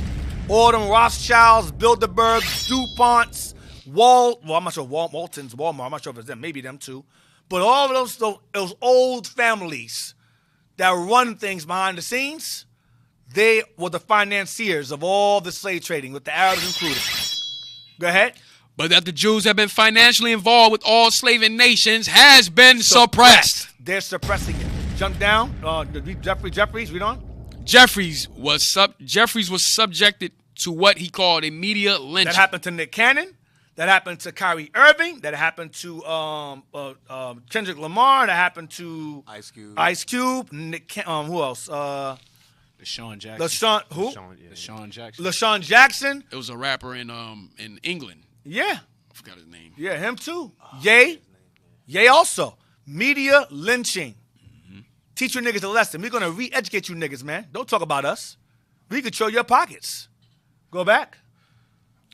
If Jews are mentioned at all. If Jews are mentioned at all, for any reason, go ahead. It must be as innocent victims, never as aggressors. Go ahead. All novelists know that all novelists know that what? All script writers and TV film producers know it. Because they're told by their master, hey, keep it out your mouth. Don't break code. Go ahead. They also know that if they break that rule, their novels just do not get published. They ain't making no money. Their scripts do not get produced. They ain't making no money. And they can forget a TV film production career in Hollywood. They ain't getting no money. Go ahead. Obviously, Jeffries was well aware of the rule. Because his Jewish friend told him. Go ahead. He said, tread lightly. They're going to touch your pockets. Go ahead. He was just someone who got fed up with dancing to the tune of the chosen people. Of the chosen people. Wow. Let that drop. Let that go. You down your own. Buy the book. Damn. Now, get me. What page is that? 3? 216. Oh, 216. Hold on. Give me Psalms 82. AD. Yeah. That's why they say anytime anyone comes out with that information about Jewish people, they always go on the news and ask, do you deny the Holocaust? Yeah. Because you can't be seen as the aggressor. They always bring it back. But do you deny the Holocaust? Yep. Like when Ye said, yo, listen, these guys control the media. They run the world. And they will say, Ye is saying that there's an evil cabal behind the scenes of Jewish folks that run the world, and that's outrageous. And he's speaking anti-Semitism because at that time he didn't have receipts. Right.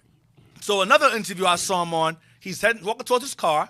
He stops and goes, listen, you guys understand these guys control the media. He goes, look. He pulls out his phone and he goes, these guys are the red media. And he goes in his phone, he does this, and he show all of the arrows pointing to their own Disney, CNN, NBC. He goes, look, they run all of that. Wow. The presidents, the owners, the founders, they're Jewish. Then the guy was like, are they against you? Then he changed the topic. Yep. Because now he has the sources. Are they against you? That's not what he said initially. He said he didn't say they were against him. He says that they keep doors closed that black folks can't enter. He goes, I'm a Jew too. Why can't I do what you guys do? So they took billions of his dollars because of a statement he made, but they made it worse by paying attention to him. If they just ignored it, yeah, he's crazy, yada yada, it would have went away. But by them paying attention to what he said, it shine light. It's not a go. He's right. It took his money. They say he's crazy. There's some truth behind what he's saying. So they put their foot in their mouth by doing that. What we got here? What I said, go give me Psalms 8. No, give me Psalms 82 and verse 2. Psalms 83 verse 2. Psalms 83 verse 2. Psalms chapter 80. Page to back up what you. Okay. Psalms 83 verse 2. Psalms chapter 83 and verse 2. For lo, Thine enemies make a tumult, and they that hate thee have lifted up the head. They have taken crafty counsel against thy people. These nations are God's enemies, and they're taking crafty counsel against us. Go ahead. And consulted against thy hidden ones. They have said, come, and let us cut them off from being a nation. Let us cut them, Israel, off from being a nation. And by cutting us off as a nation, we become the hidden ones in the verse above. Go ahead. That the name of Israel may be no more in remembrance. Why is are we reading like this? I was waiting for somebody to say it. Oh, man. Sound like Johnny Five, man. Man having a stroke. Just read. Brain Let me start again Take from your verse time. 2. Let's try a different way, man. Start Read again from verse 2. Yeah, stop in verse 4. Yes, sir. It's on your blood pressure up. Stop in verse 4, man. I'm like, verse 4? Me or read verse? I know you're trying to sound the words out. Let's take your time. Read verse 4. Yes, sir. Verse 4. They have said, come and let us cut them off from being a nation. Oh, man, y'all ain't right, bro. It's a man. You blank man's robot. Oh, man. Wow. I know Yo. Manny was behind that one. Wow. The robot could do better. ARI bot. Damn. Go ahead, read verse 4. Yes, sir. Verse 4. They have said, come and let us cut them That was J5. J5! Said, That was speak to me, J5. Speak to me, J5. Read verse 4. have to add to it, D. I'm sorry, J5. Read verse 4. Oh, man. Verse 4. They have said, come and let us cut them off from being a nation, that the name of Israel may be no more in remembrance. We'll lose our identity, forget who we are. Go ahead. For they have consulted together with one consent. They all conspired together with one consent. Go ahead. They are confederate against thee. They're confederate against you and God. Remember earlier in Joel where it says, what has that to do with me, O Tyre and Sidon? They're confederate. He said, will you recompense me? It's the same thing here. We're going to get back at God for not picking us. Since these people are at their lowest, we're going to enslave them and destroy them and get back at God. That's not how that works. Go ahead. The tabernacles of Edom. Edom is the ringleader of all of this. Edom. Go ahead, white man. Go ahead. And the Ishmaelites. Ishmaelites are second on God's hit list. Secondary on this hit list. Go ahead. Of Moab. Chinese are third on this hit list. And the Hagarenes. Hagarenes are the Muslims of Ishmael today. The Muslims of them. Go ahead. Gabal. Gabal's the Hamites. Go ahead. And Ammon. Ammon, the Japanese are involved too, and they're more slick and they hide their throwing. They're more thorough with hiding their stuff. Go ahead. And Amalek. That's Amalek. That's the so-called today that inhabit our land today. That were the financiers, the conquistadors. That's who that is. Amalek. The Dukes of Hazzard today. The Yiddish-speaking Dukes of Hazzard. Dukes. Emphasize Dukes. Now, let that go. Get me a number, what is it? That same book, 3. It's 3 dots. 3 I, Roman numerals, 3. Not this one, 3I. Yeah, read that right here. Today, a large number of black Americans think of the Jews as people of the book. A large number of our people think of the Jews as the people of the book. That's why they say that we're a cult, we're crazy, we're racial appropriation. We're perpetrators of racial appropriation. We're stealing someone's identity. Go ahead. We're liars. Go ahead. And they look more favorably on them than on other Caucasians. And they look upon them in more higher favor than Caucasians, than regular Edomites. They Edomites too. Go ahead.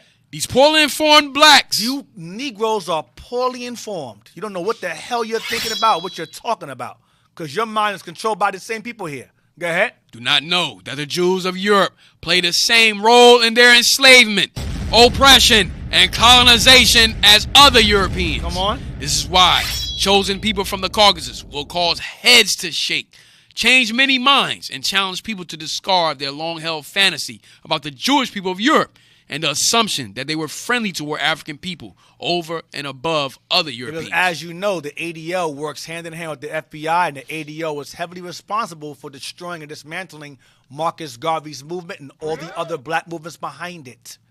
They were behind all of that. They were established in 1913 defending a psychopath pedophile named Leo Frank. Okay? Read on. Read that there.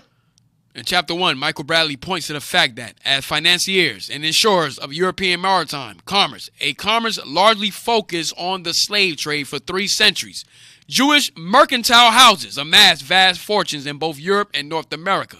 Fortunes that were often interrelated by family and marital ties. Why? That's the part you want to deal with. Family and marital ties. Why? Because when our people converted the so-called in Spain and Portugal, what do we do occasionally? We married them. The Spaniards and Portuguese who converted to our way of life, whether through a black man or a black woman, they married into our rich families in Spain and Portugal, and they took our land and our wealth and our funds and our finances, and they turned on us, and they sold us as slaves and took our names. I said that earlier. That's why it says through marital ties, and is his family, interrelated by family and marital ties. Because Israel was stupid. We would marry these people, and they turned on us. Go ahead. That's why I said earlier, it said the Harana family, it said Maranos. Maranos is Jakes. But Edom, when they converted to our customs and our ways, they were deemed Maranos too. Okay, and took on our family names. Like what's the name, for example? The Pucci family. The Pucci family is a Jacob family that ruled in Europe. Look for Pucci family now. It'll be white folks. You got Queen Elizabeth, Prince Henry. That's not the family that's sitting in that throne. That's us. That's our line. But they married into our family and took over. Herod married into our family and took over. This is what they do. That's this guy here, this picture here. This is the Pucci family. Now, that's the abbreviation of the name. It's not Pucci, it's Jacob Pucci. Jacob Pucci, meaning Jacob Pucci family. Pucci's the abbreviation of the name. This is the family of Jacob.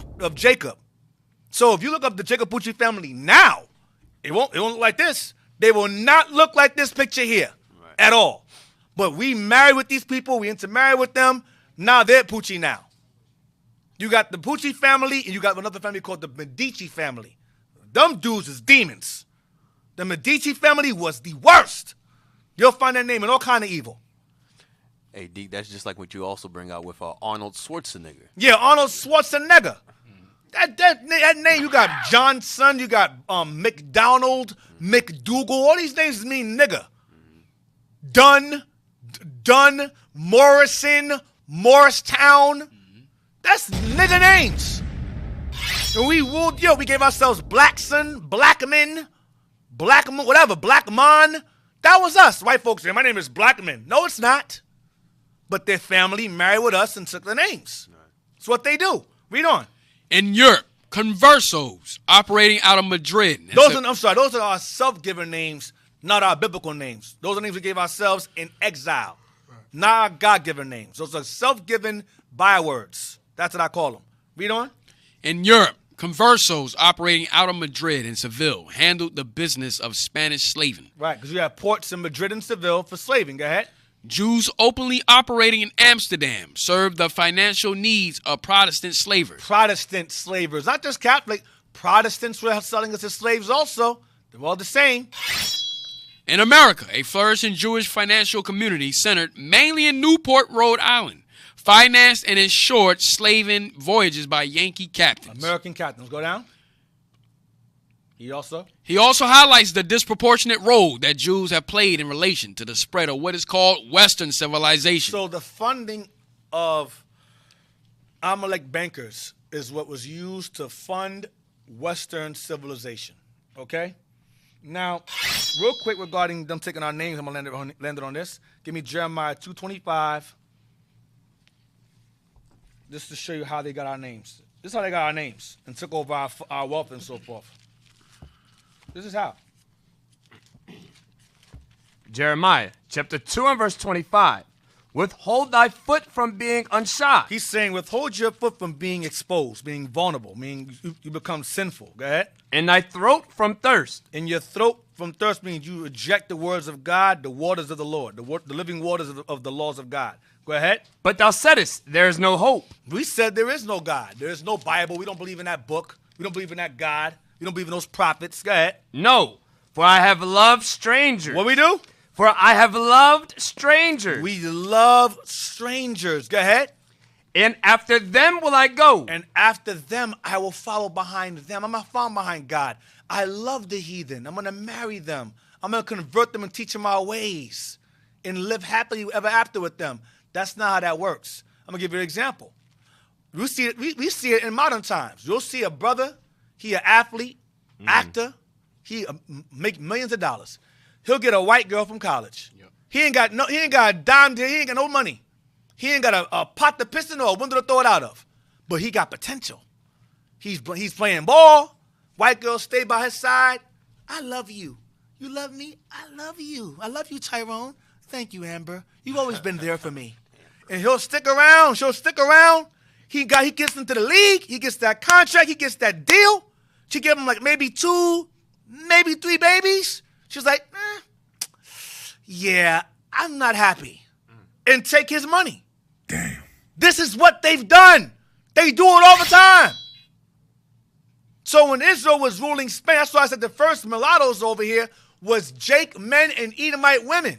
A lot of Jake Jews or Israelites were marrying Edomite women and tying those families together, and they took over our names and took over our wealth and sold us out of slavery in Spain and Portugal. That's what took place. There's books on it where Israel married, and you had Israelites saying, hey, we got to stop marrying these people. Israel, and you had Israel fighting Israel about it. There's a book, I have to find a book. But there's a book where it shows how we had debates among ourselves about whether or not we should marry these people and teach them our ways because of the dangers behind it. But we ain't listened. Look where we are now. Now they're us and we're them. We're Gentiles, they're chosen people. That's the aftermath. Read on. Jump to verse 21. Verse 21. Yet I have planted thee a noble vine, holy and right seed. Holy a right seed, a righteous seed. Go ahead, fully a righteous seed. How then art thou turned into a degenerate plant of a strange vine unto me? Because we love strangers. We become degenerate. Because we love the nations and follow behind them. We went from being a noble vine and all righteous to what? A degenerate plant. Sukianas and sexy reds and twerking and all kind of guns toting, little this and little that and baby balls and sperm cell. All these stupid ass rapper names. Degenerate plant. That's the end of that verse? Yes, sir. Get me last verse, 14. Same book, verse 14. So here's the result. Watch. It's all a buildup. Go ahead. Verse 14. Is Israel a servant? Is he a homeborn slave? Why is he spoiled? Is Israel a house nigga? Are you always in slavery? Yeah, because he fell behind the nations. And as a result of that, what happens? We become a degenerate plant because we love the nation. So we're constantly oppressed, constantly enslaved, constantly in brainwashed, constantly in the same cycle of curses over and over and over and over again. We got a text. I'm going to land on the text. What we got a text here? Load up. Says, Shalom leadership. I had a question concerning the anime Vinland Saga. Oh, that's us too. I'm going to go into that eventually. Vinland Saga with Thorfinn and Thorkel, the Vikings, the Jomsburg Vikings, that's us too, yes. The Danes, the Picts, that's all Jake too. But go ahead, what's it say? Yeah, fire show. Go ahead. That's an excellent show. That's an excellent show. You got to put on your black blinders and just picture them with afros and black skin because they're all Negroes. Right. Go ahead. Were the Dutch and English Israelites fighting each other or Esau against Israel? It was both. You had Jake fighting Jake and Esau fighting with us and mingle with us. You know, Israel's stupid as hell. We fight among ourselves. We'll love Massa and mingle with them and fight them. It's a bunch of, in particular, in terms of Vinland Saga, that was us fighting us. Edom was there, but we were ruling. We were the ruling at the time. I went over that before, but I'll probably go over it again eventually, and I start touching on to we start jumping into the dark ages of us ruling in England and so forth. I'll probably touch on that a little bit. But we're going to land right there. We went over a little bit. But hope you guys got some understanding. We're going to go into part 2 of Slave Ships for Dummies because black people are stupid. Is another text again? Or that's it? Oh, that's confusing me. No. All right. So, Lord's Will next week, we're going to touch on, hopefully next week, we're going to touch on Slave Ships for Dummies, you know, and let's get some more insight. I left some stuff out too, so Lord's Will I'll go over next week. But all praise to the Most High. I hope you guys enjoyed the lesson. Fire. All right. Hey, Israelites, give it up, give it up, give it up. All praise the Most High. Hey, make sure you send this video to your family. You know, this was a deep basic, you know, just going over slave ships. So all praise the Most High. All right, let's get to these announcements.